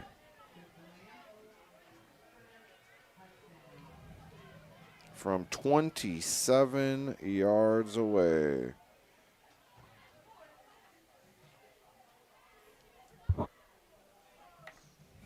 Not much of a scoring drive to give you either. One play, covering 27 yards. It took off all of 7 seconds, ladies and gentlemen. Brought to you by Valley Chevrolet in Wellington. As Dam Guard, getting a lot of practice here tonight. Mikkel. This one is not good. I jinxed him. Sorry, Mikkel. 33-0. We're 2 points shy of a running clock, which happens at 35. Oberlin will get the ball back with 3:11 to go here in the second quarter.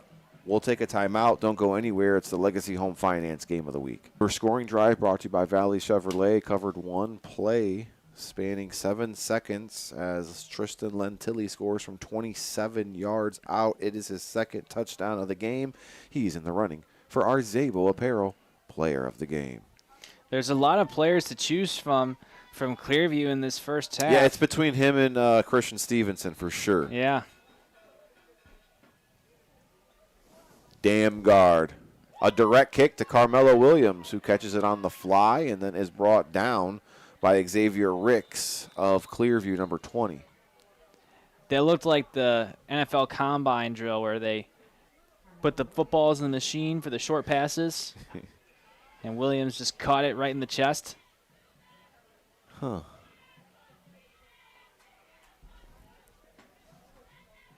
Beautiful facility here at Oberlin College. We're in the sixth quarter according to the scoreboard here.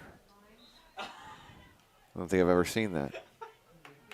Well, our game last week, Vermilion and Well, they went to 5 overtimes. Yeah, That's different. I was going to say, you see that kind. They've had 6 quarters, I guess, in a sense.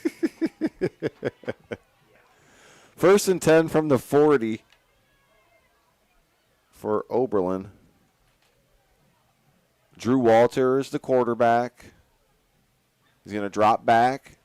Pass is incomplete, intended for number 15, Asan Bell, who wants that one back. Walter now with 4 straight incompletions, but some of them haven't been his fault. Just costly drop passes here by Oberlin on their last 2 offensive drives. It's week 8 of Lorain County's Friday Night Lights already. Both of these teams eliminated from playoff contention, so just trying to finish the season strong per se. And right now, Clearview leading this one 33-0.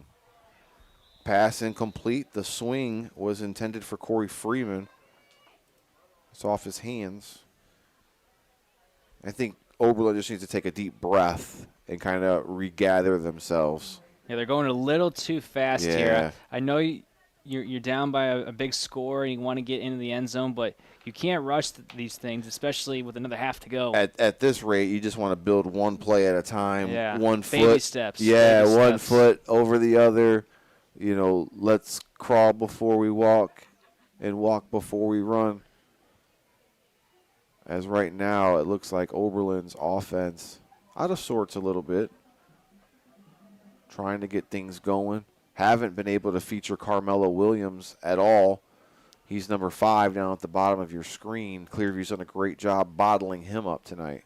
Just 2 targets for Williams. Jackson Sakalo's your man in motion. Snap to Walter on cue to Carmelo. First down for Oberlin after he's brought down by Quado Grant to go along with Ethan Ball and Xavier Garcia. And I think they're going to mark him just short. I think they only gave him 9 yards in that one. Oh. So 4th and 1.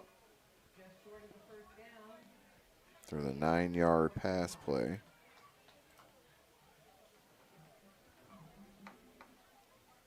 No brainer here. Oberlin going for it in the shotgun.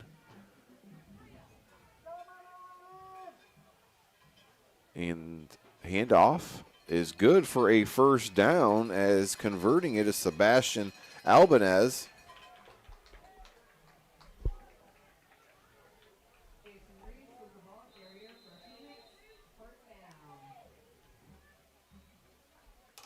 So Sebastian gets his first attempt of the night, and it's good for a first down.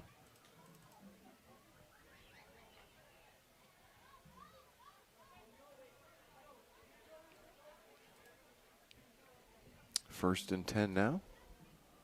1:40 to go here in the second quarter. Jackson Sakalo, a man in motion. Walter fakes the handoff, keeps it himself. Nice block from from Carmelo Williams, and I think now they're going to get him for. I don't like that call. That's an old school, one of those kind of almost like you hate to say crackback, but it was. I don't know if Carmelo got his head on the right side. That's always the big one, right? Yeah. If he had his head on the outside, then it's a block in the back. If you had your head on the inside, it's a good block. They're going to get Carmelo on the penalty, and it's going to set Oberlin back after the nice run from Walter. When I played, and I'm going to date myself here, it used to be called a crackback, and you used to want to have your defenders call that out for the guy getting blocked from the receiver. A lot of injuries have happened from that play. It is banned in the NFL just for player safety reasons, just a different era. First and 25 now from the 49-yard line. Walter gets it away to Williams. It's complete for a big catch and first down from Carmelo. We talked about it on this drive. They have to get Williams involved, and they've done that on this drive, and they've been successful because of it. Man coverage between Williams and Garcia again on that left side. Williams able to win the battle. So a 25-yard reception there. Puts the ball at the 29-yard line with 1:26 to go.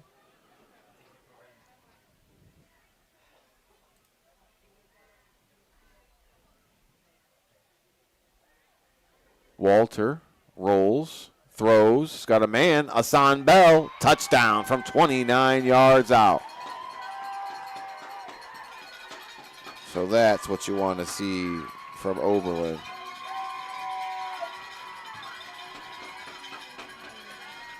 Hassan Bell left all alone in the end zone.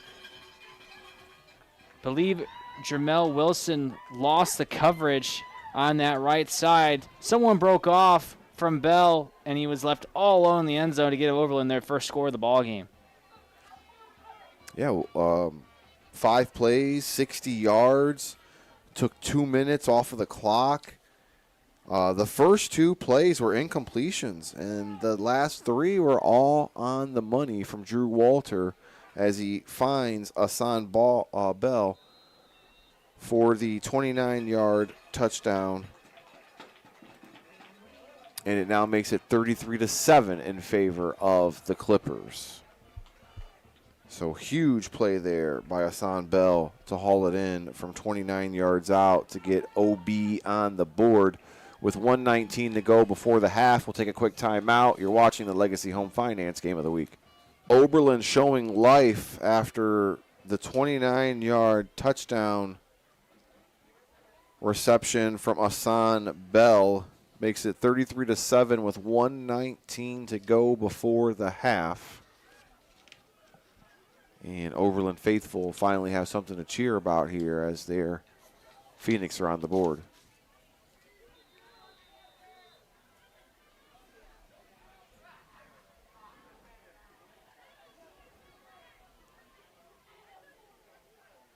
So Walter will be the kicker. And I believe that's Jermel Wilson who picks it up and gets it to the 25-yard line as he had some issues fielding it to begin with, lost his momentum, and then was swarmed by the Oberlin defenders. And I'm not quite sure why Wilson picked that up. It looked like the ball was going to go out of bounds. Clearview, they could have had an extra 15 yards, but instead will start at their own 19. And that might be what the coaches tell him when he gets to the sidelines as well.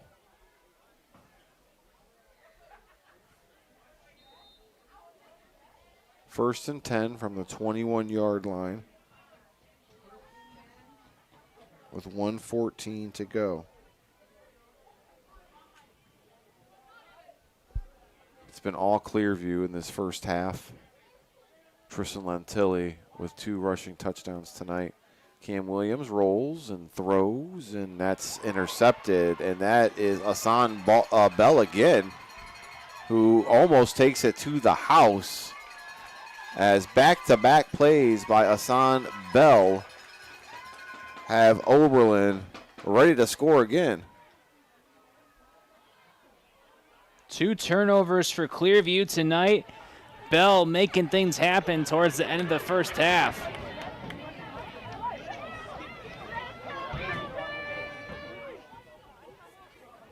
Hassan Bell for Oberlin. Almost took that thing to the house. It's 1st and 5 from the 5 for Oberlin. Oberlin has a huge opportunity to cash here before the end of the first half. They get the ball to start the second half as well, trying to start a comeback here.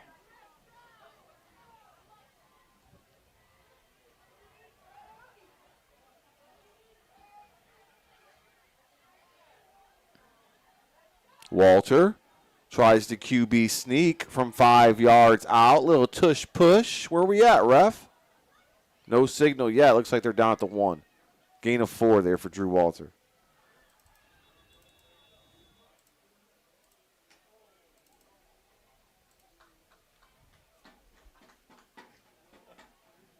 So 4 yards on the tush push. Makes it a 2nd and 1 from the 1 yard line. We'll keep it here as my partner, Jared Viancourt, thinks he knows what Oberlin is trying to run up here on this play. I think they're going to give Walter the ball. He's just going to QB sneak it in. Another try? Yeah, I think they're going to do that, or they'll give it to Sakalo. Sakalo's been in motion a couple of times. It's been 50-50 shot whether it's worked for Oberlin or not. I think those two will get the ball here in this situation. Any chance of a fade route to big number 5? I don't think so. I don't think so in this situation. You only have 1 yard to go. Oberlin, they have run the ball decently here tonight as a team. 8 carries. We'll see what they do here. Running back for Oberlin is number 34, Sebastian Albanez. He's come in with Corey Freeman. Sakalo is also there. And you called it, partner. Another QB sneak. And there's no signal yet. I thought he got in the end zone. They're going to say no. They're going to say no, and it's going to be a timeout called by Oberlin to make sure that the clock doesn't run out. Good time management here from Kenny Washington Jr. and staff. It's 3rd and 1 now. You have no more timeouts. Is this where you try your pass, Jared? I think you still go back to the same thing. I'm not a big fan of, with 1 yard to go, throwing a pass. I think you just got to find the blockers. Yep. It's man on man, hombre on hombre. We need 1 yard. Can we get it? Jared saying he likes the 3 yards in a cloud of dust. We'll see what Oberlin has up their sleeve here. I think that this is a passing situation for Oberlin. Yes, this is a passing situation for Oberlin. If it's an incomplete pass, the clock will stop, and then they will try to run it in on 4th down. See what I know. I think they're going to attempt to go to number 5 down at the bottom of your screen. He's on man coverage with Garcia. They could go back to Bell as well, and it looks like it is going to be a pass play. They're in the shotgun, and Williams is lining up down on the bottom of your screen. Xavier Garcia Here you go, right to him. Slant over the middle. Not good, as there was time there. I don't know on the route per se if it was executed fully, but it's incomplete now, and it'll bring up the 4th and 1. And here's where you just put your head down and try to get it in. And it looked like initially Garcia had his arm over Williams to get that incompletion. Maybe just a good defensive play there by Xavier Garcia, as the throw looked to be maybe a little ahead of Carmelo Williams. We're looking at the replay right now. It's going to bring up 4th and 1. This is it, folks. 30 seconds left. Oberlin needs 1 yard to get into the end zone. And Cody Kaya says, let's play the chess game. I'm going to call a timeout too. Let's talk about it. Let's look at what they have lined up. And let's see if we can make some adjustments. So kudos to first-year head coach Cody Kaya, as he was on the staff last year with Mike Collier, who stepped away after a long tenure this year. And Cody is able to get 2 wins so far in his inaugural season. Kenny Washington also with 2 victories this year. It's the first time Oberlin had won back-to-back games in 7 years. They also ended the longest current losing streak in Ohio high school football history, which was the current one at 21 games. So Coach Kenny Washington has definitely changed the culture here at Oberlin. The kids have bought in. Now in his second year, Cody Kaya in his first year trying to get his Clippers to do the same thing. Big 4th and 1 here. Walter, direct snap is going to be stopped. Boss man, Manny Moore, number 52, the first one to corral him in a huge goal line stance for those Clearview Clippers. They did great defensively last week against Brookside, just giving up 6 points. And as you mentioned, Dave, Manny Moore right there with a huge stop. What a goal line stand by Clearview.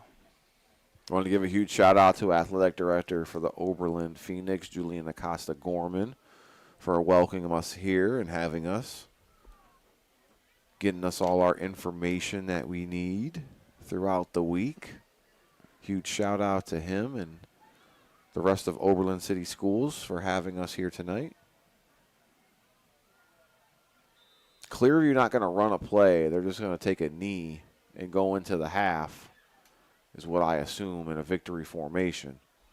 That's what it looks like they're in right now, as there's just 24 seconds left. And that will do it. 33-7 in favor of the Clippers as we head into the half. Don't go anywhere. Our Health Markets Insurance halftime show is coming up next. We'll see what we could rate, whether it's rate the dog or rate the za, courtesy of our good friend Brian Victor at Howard Hanna. Don't go anywhere. We'll also put the band from both schools up on the screen for you to enjoy, as it's the Lorain County Sports Network game of the week, brought to you by Legacy Home Finance. Make sure you subscribe. It's completely free. We'll see you soon.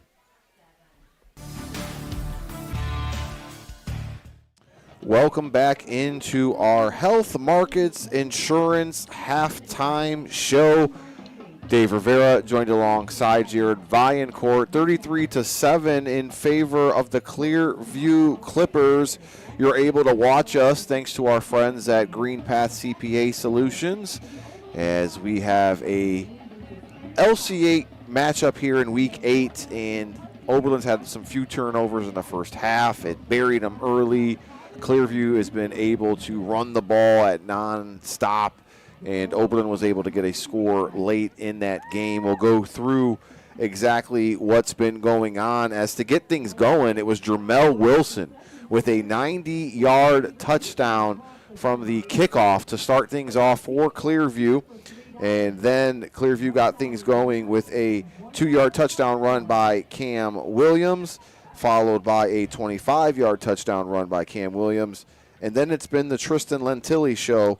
He has 2 touchdowns tonight, one from 16 yards out, one from 27 yards out.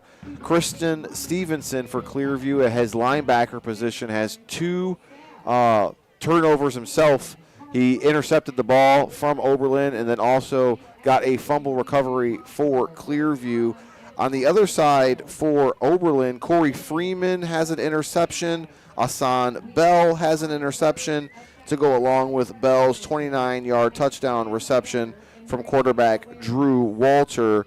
It's 33-7. That's really how your box score has went for the first 2 quarters. It's time to look at the stats, courtesy of Al Januzzi's CPA. It's all about the numbers. Jared, you got them. What they look like? At the stats, at halftime, Clearview, 22 carries for 172 yards. That's led by Tristan Lentilli. He has 11 carries for 103 yards. For Oberlin, they just have 9 carries on the ball game. Going in negative yardage is Oberlin in the rush game. Receiving-wise, Clearview, they have 3 receptions for 26 yards. Really haven't done much in the passing game. For Oberlin, they have 9 receptions for 91 yards. Williams, Carmelo that is, has 4 receptions for 37 yards to lead the way for Oberlin. Passing-wise, Cameron Williams just 2 for 4 as of right now for 26 yards and 2 interceptions. For Drew Walter, he is 9 for 17 with 1 touchdown pass and 1 interception. Both these teams have run 26 plays. The difference is Clearview with 198 yards, Oberlin just 88. So those are your stats, courtesy of Al Januzzi, CPA. It's all about the numbers. The number that's important is the score, 33-7 in favor of Clearview. We're live from Oberlin College, and it's time to rate the ZA. Courtesy of the Brian Victor team at Howard Hanna. It's turned into one of our favorite segments as we didn't get a hot dog today. We went and got some pizza, and Jared is going to show us what it looks like, what it tastes like, and give his texture, review. Everything is important. I'm not Gordon Ramsay, but I try my best. We did this last week, or was it 2 weeks ago, I believe? Yeah, it's been starting to be a hit at Keystone, and it's been a hit ever since. It's just like a live pizza taste. One bite, everyone knows the rules. So here we go. One bite.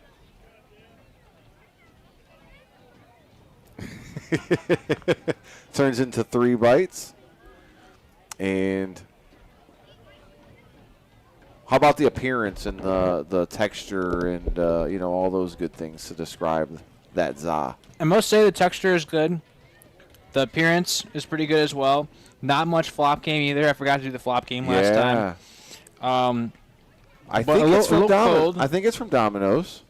So a little cold, not warm for you. What do you think you're going to A little cold. Would have liked a little bit more sauce. But overall, I give this a 7.4. Not too bad. A 7.4. So Jared rating the za, courtesy of the Brian Victor team at Howard Hanna.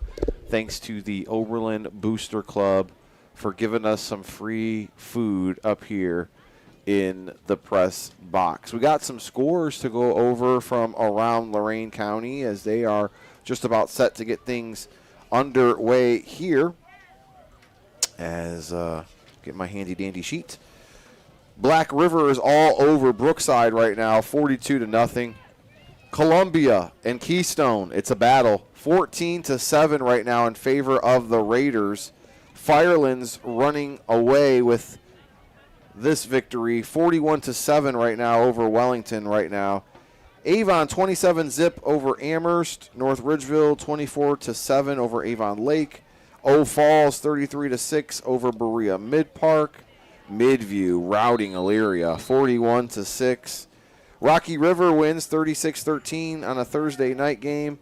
Bay beats North Olmsted 28-14 as the kickoff is going to go out of bounds. Good job, Corey Freeman and Oberlin, to get some good field position.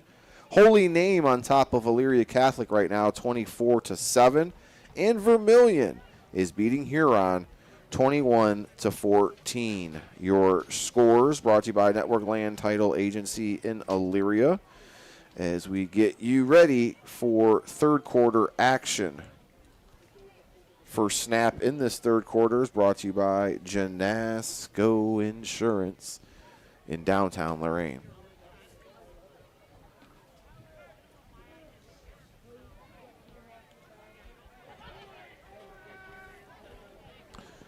So let's see what Oberlin can do as they won the toss, deferred. Clearview returned the opening toss 90 yards as your coin toss was brought to you by Lorain County Visitors Bureau.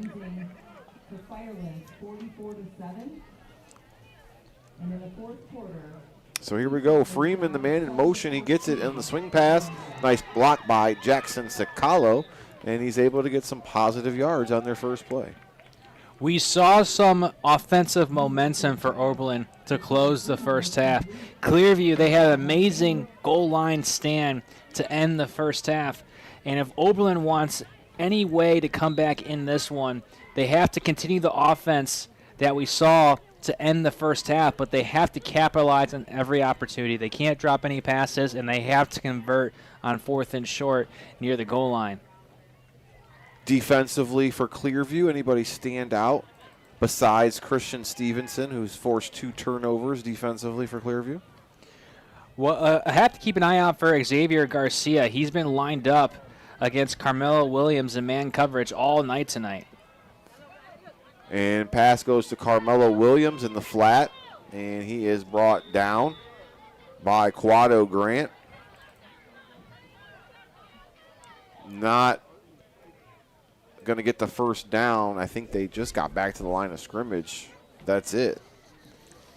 And actually, they lose one. I think it's on cue. Every time we mention his name, he gets the ball right afterwards. That's his 5th reception on the day. Again, Williams, when he's gotten the ball, he's just had no blockers in front of him. 3rd and 6 now from the 39-yard line. Drew Walter is going to get the false start penalty, not him personally, but somebody on the Oberlin team as he was getting ready to take the snap. Everybody's got their pink on from Oberlin, representing Breast Cancer Awareness Month. A few guys from Clearview also got some pink on.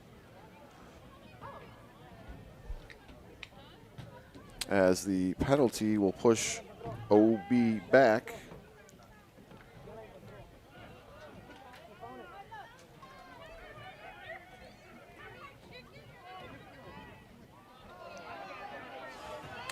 As that one, ball still on the ground. Let's see what the ruling is. It's going to be a fumble and recovered by Clearview. Jared, you see who got that? I did not see who got it. There was a big dog pile right there.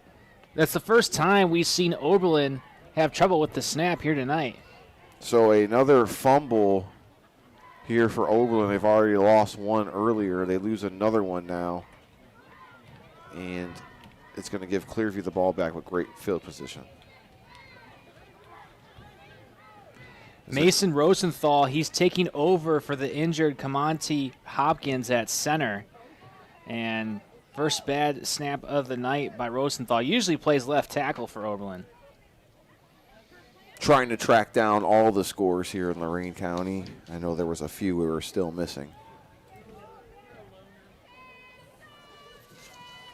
Good one going on. Columbia and Keystone 14-7. That one's for first place in the division. As the sweep goes to Nate Christensen for Clearview. Wide receiver sweep. It's going to lose a yard. Nate Christensen, the ball carrier, brought down behind the line of scrimmage. First time we've seen Christensen in action here tonight offensively. Has been really quiet for Clearview. 2nd and 11 from the 26-yard line.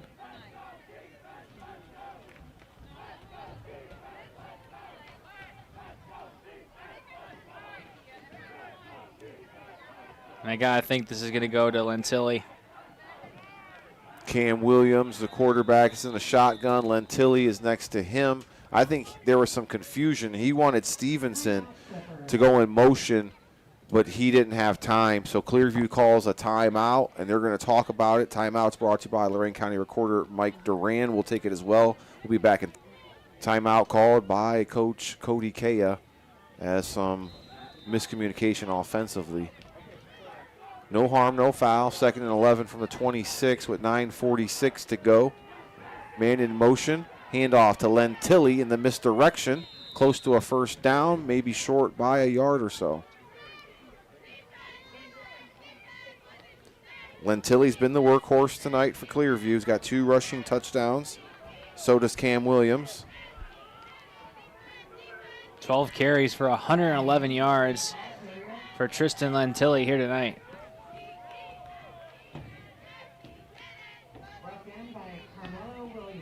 And he might get the hat trick here tonight. Coming into today, he just had 3 touchdowns. He might equalize his season high before coming into today if he gets another one here. Cam Williams, keeper, brought down. Drew Walter, as well as number 54 Oberlin, Mason Rosenthal.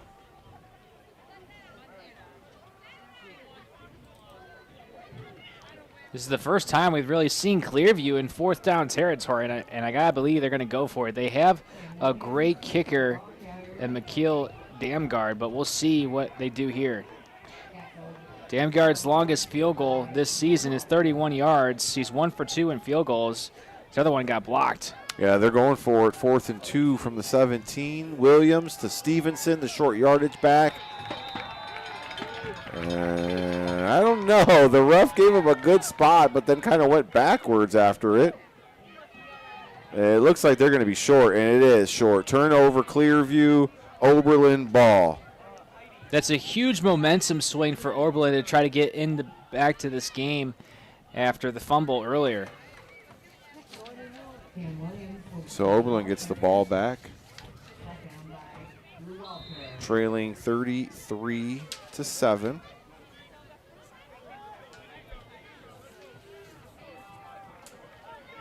Walter gets the play from Coach Kenny Washington Jr. and then trots out there. We want to thank you guys for tuning in on YouTube. Make sure you subscribe. You can check out the whole library from all season long. Watch the replays whenever you want. It's completely free. Freeman, man in motion. Walter gives it to him. Freeman around the left-hand side. Pick up some good yardage there before he's brought down by Clearview's number 14, Braden Turner, which is good to see him back into the ballgame, Jared, who got hurt in the first quarter, and we hadn't heard of him or seen him since. Glad to see Turner is back, and that was a game-saving touchdown tackle right there. If Turner doesn't get that one, I think Freeman is off to the races. Freeman picks up 9 on that pass.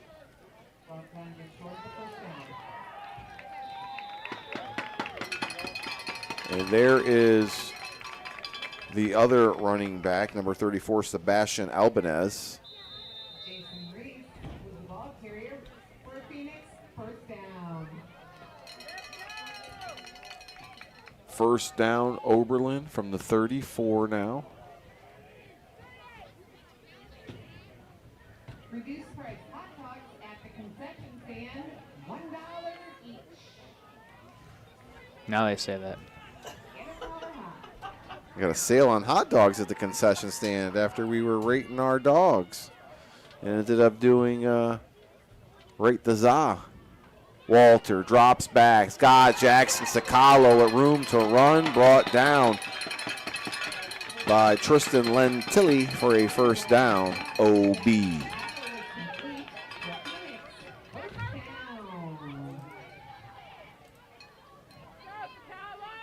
So Jackson Sakalo with some room to run, showing he's got some moves and a big first down there for Oberlin. Really big first play we've seen from Sakalo here today, just his 3rd reception. Helps Oberlin in a big way. Jackson lines up as the tailback. Handoff to the up man's fumbled. On the ground still, and recovered by Jackson Sacalo and Oberlin after Clearview had a shot at it. There is a flag on the, or no, that was the. Yeah, that was the marker. The marker. My It apologies. was like hot potato down there, man. Clearview cannot get on the same page about the handoffs here today. They've continued to struggle with that here in the second half. Luckily, they didn't turn that ball over. That would have been the fourth one. Yeah, Oberlin starting to have some issues with the center QB exchange. As we mentioned, Mason Rosenthal taking over for the injured Camonte Hopkins at center, who had to leave the game. Second and 13. Jackson Sacalo is tracked down. Tristan Lentilli from his linebacker position for a tackle for loss. Blew that one up. That's how you scrape from your linebacker position. Shoot the gap and get that tackle for a loss, Jared. Lentilli, he read that perfectly. No one was blocking him on that right side. He's done that a couple times here tonight. He's doing it on both sides of the ball, really showing off his speed and athleticism here tonight for Clearview. Brings up a long third down play for the Phoenix.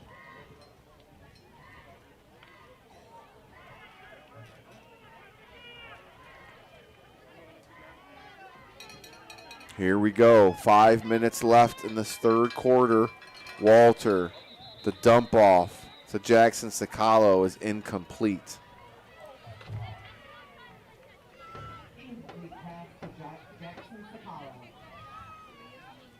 And if you're Oberlin here, what do you do on 4th and long? Do you punt it? Do you go for it?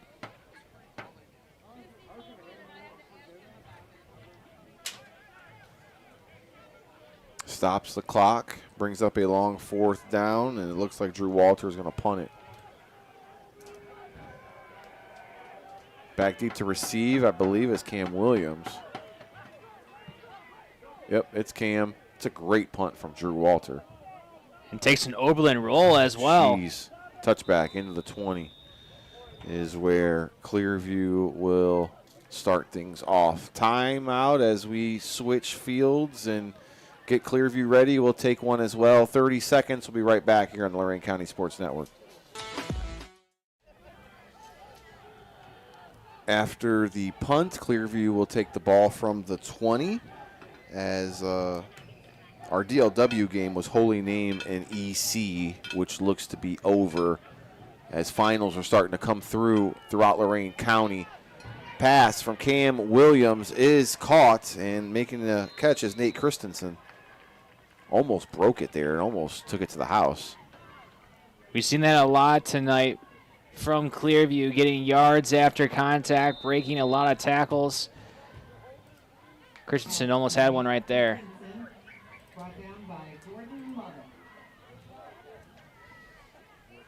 Gain of 18 on the play.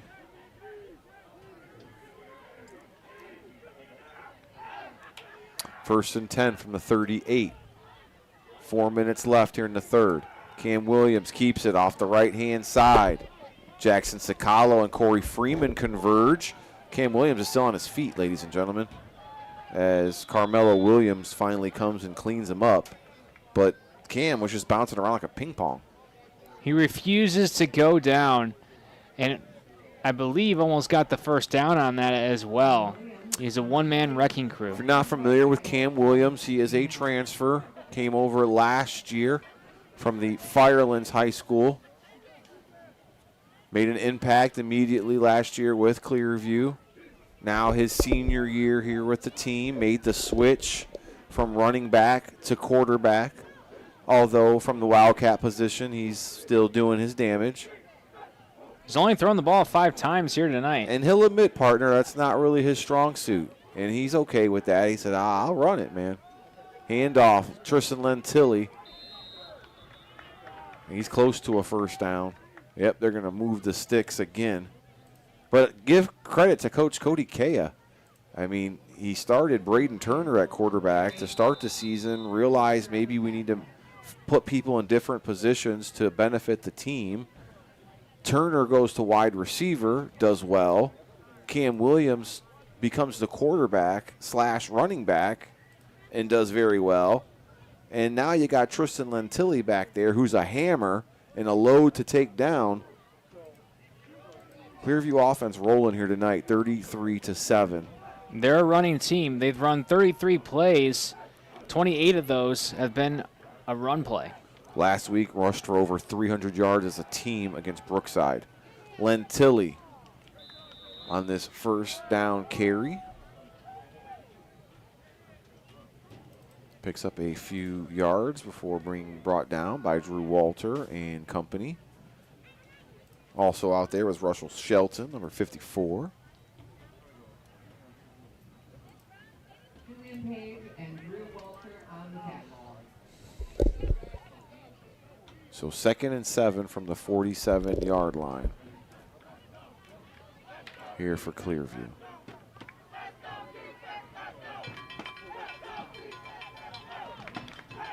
Williams, the snap, and the pass is complete over the middle to Stevenson, who's got some room to run, got one man to beat. That's Corey Freeman. Does he get into the end zone? No, he's pushed out inside the 5. There you see again another Clearview offensive player continuing to break tackles. Yards after contact, we don't have an official stat on that, but Clearview's would be off the charts here tonight.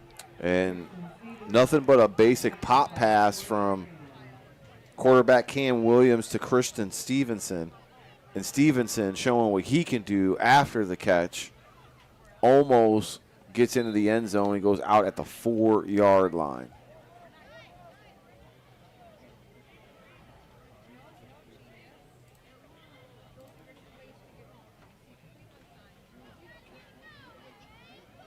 Waiting for some substitutions from Clearview. They are ready to go, and they are in the huddle giving the play.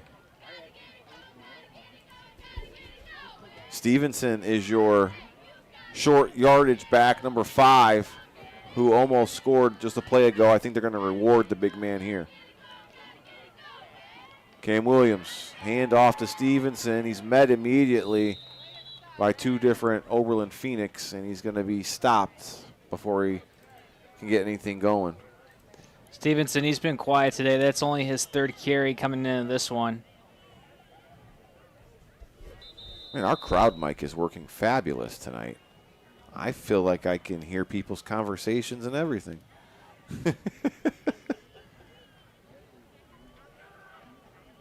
Got an injured Oberlin Phoenix on the ground. We'll take an injury timeout. Brought to you by Lorraine County Recorder Mike Duran. We'll be right back. Jaden Brown, the shaken up Oberlin Phoenix, up and walking off on his own power, which is a good sign. As Brown, big part of the team, plays offensive and defensive line. He is a junior. 2nd and 4 now. And Clearview gets called for the penalty as we had some movement on the offensive line.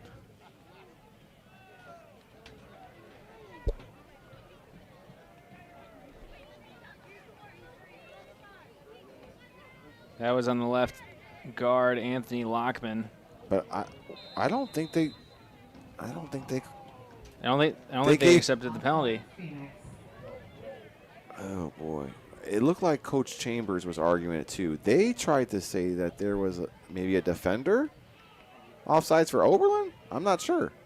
It was a weird string of plays, but Christensen's going to score from 2 yards out. And that looked like another false start. Trenton Louder, the left tackle, it looked like he moved a little bit too early, but the refs let it play out. Any 2-point conversions in the forecast? Doesn't look like it. Damgard is back out to attempt an extra point. It's going to make it 40-7. If he makes it, it's 39-7 right now.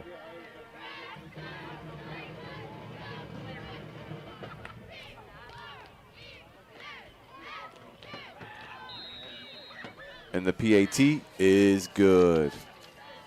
Mikkel Damgard doing a good job here tonight with the extra points. Don't go anywhere. It's 40-7. as we get ready to start things off here. It's the Legacy Home Finance Game of the Week, live and free on YouTube. As we get ready to start this fourth quarter of play, it's 40-7 in favor of Clearview. As the touchdown was by Christian Stevenson from 2 yards out. His first touchdown of the night. And now we are heading into the fourth quarter of play as we get ready for the kickoff. Brought to you by Lorain County Community College. Kickstart your future at LCCC.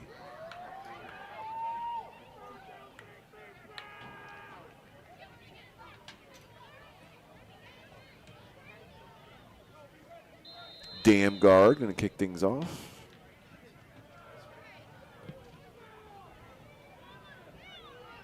Corey Freeman returns it, gets up past the 25, now past the 30. Corey Freeman has some room to run across midfield, stays on his feet, and Corey Freeman's got one man to beat. It's the kicker, Dam guard. Touchdown saving tackle. Penalty flag on the play. We'll see what that has to do. But boy, Corey Freeman, you deserve a gold medal for that effort, brother. That was one hell of a play. If it stands. And it does not. An illegal block in the back on Oberlin. Oof. Not sure who committed the penalty there, but it will push Oberlin back.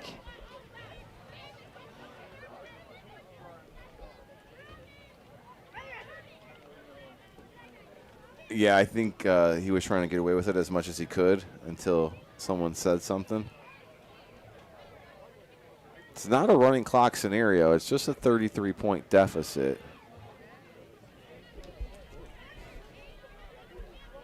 Oberlin will have it to start this possession. 1st and 10 from the 40 with 11 minutes on the clock. This might be our longest Friday night of the year, fellas, as we're pushing 10 o'clock on a Friday night, and we're just starting this fourth quarter.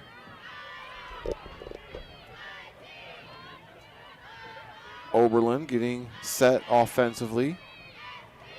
Drew Walter is the quarterback. Albanez is the running back next to him.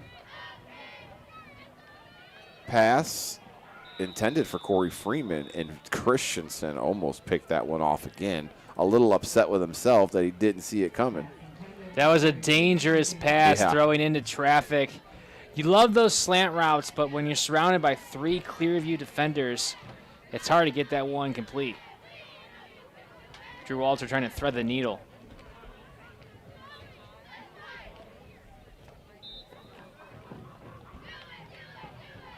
Second and 10. Carmelo Williams is in at running back. Oberlin saying they need one more player. They're going to bring a position player out. That's number 22, Jason Holly Freeman. Carmelo switches sides with Walter.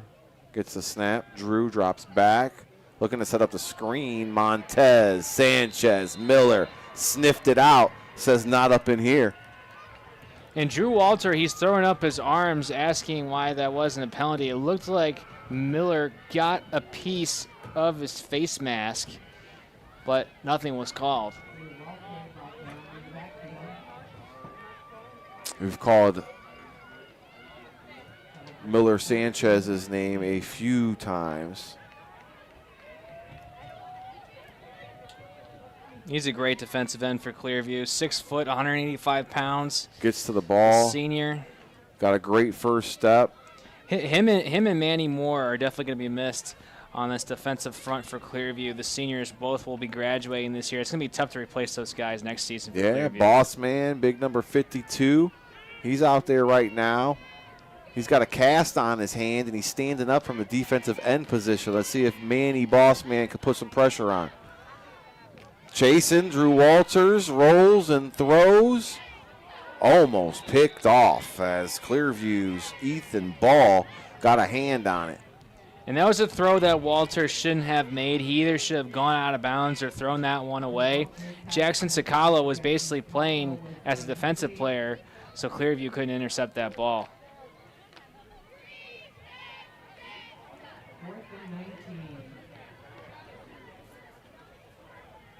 4th and 19 now for OB, as Drew Walter will drop back to punt with under 8 minutes to go here in the 4th. From the 31-yard line. Nice punt from Drew Walter. And muffed by Clearview. And Jameel Goins-Jackson is able to fall on it. He's lucky, as the junior misjudged that one and almost turned it over.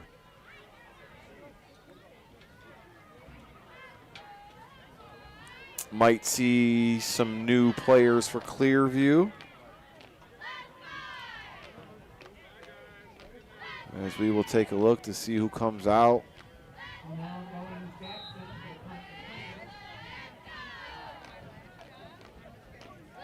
Looks like I don't see Cam Williams out there. Lentilli's coming off the field. Cam Williams is coming on the field. Okay, he was getting the play from Coach Kaya.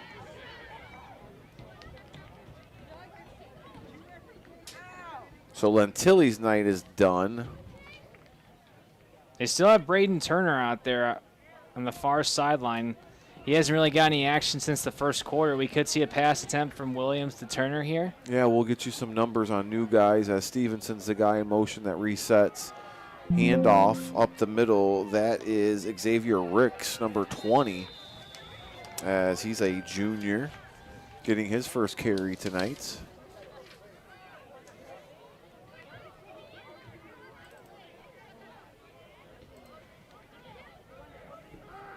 Jaden Brown coming back on the field for Oberlin. Good to see. He was shaken up earlier in the quarter. 2nd and 4 from the 50 with 6 minutes to go. Next week, Clearview is going to be at Columbia. And for the Oberlin Phoenix, they will be heading to Brookside. Ricks again with the carry, close to a first down. Speaking of Columbia, is it final, partner? It is final. Columbia won 21-7 over Keystone tonight. So Columbia now holds a 1-game lead over Firelands, who was winning against Wellington.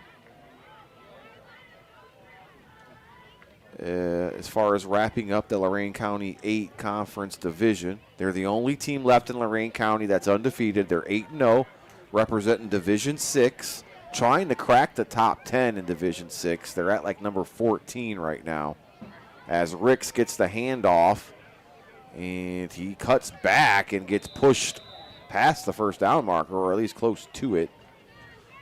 I like Ricks's running style. He has an old school approach to it. I can't put my name on the guy that he's reminding me of right now, but I promise you if it comes to my mind, I will. He reminds me of Peyton Hillis. Ooh, the White Rhino? Was that his nickname? The White Rhino. I didn't know that was his nickname. Former Cleveland Brown, Arkansas Razorback. Yeah, man. Cover of Madden 12. Yeah, the only Browns player, right? Yeah, Ever. That'll probably be the only Browns player for the next 40 years. Cam Williams tried to get the punt off. They're going to be called for a penalty flag instead, so they'll have to redo it as a false start is called. My partner pulling out the Peyton Hillis reference. He's the only one I really liked from the Browns, and I'm not even a Browns fan. Cowboys. Oh, I know people on the stream aren't going to like that, but boy, America's team, huh? doing a lot better than the Browns. That is for sure. We take our misery year after year being Browns fans. Hopefully one day it'll pay off for us. Kick is good. from Damgard. High one. And it's going to be down at about the 26-yard line for Oberlin with the final 3 minutes to go in this game. Next week, we are going to have Vermilion and Edison. Yeah. That's going to be a great game. Edison travels to Vermilion. We'll go out there as well. It's a big SBC, Sandusky Bay Conference game, as Vermilion is playing some good ball this year. So far, they're in the top 12 to make the playoffs for Division 4. They also have a guy by the name of Evan Coons, who is in the running for the Golden Helmet Award. If you don't know about Evan Coons, let me give you a fun fact. I guess I'll spoil it before next week. His dad was the blocking fullback for Ron Dane at Wisconsin. So Evan Coon comes with some pedigree in his lineage, as his dad was a former college fullback and blocker for Ron Dane. Hassan Bell connects for the long pass play with 2 minutes to go here in the fourth quarter. As that was a nice pass from Drew Walter, probably the best pass of the night, Jared.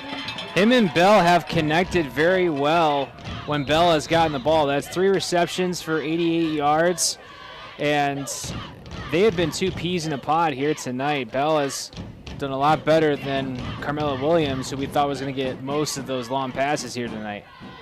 Under 2 minutes to go.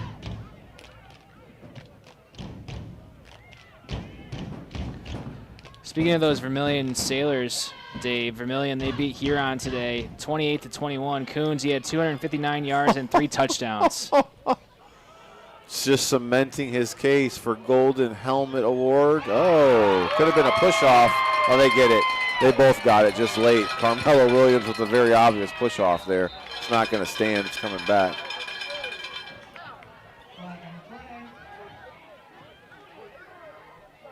Also in the running for the Golden Helmet Award, Cy Christensen, who becomes the all-time leading passer, 3rd place in Lorain County history.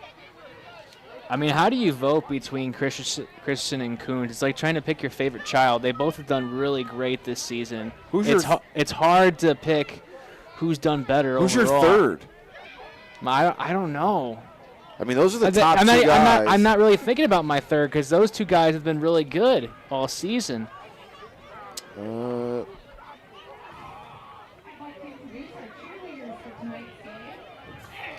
Maybe somebody from North Ridgeville, Cole Miller, also has been getting a lot of praise, the quarterback, who's being recruited at a D1 level to play tight end for some MAC schools.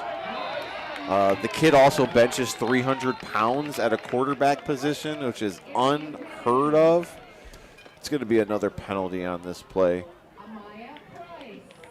as we are 20 seconds away from ending this one.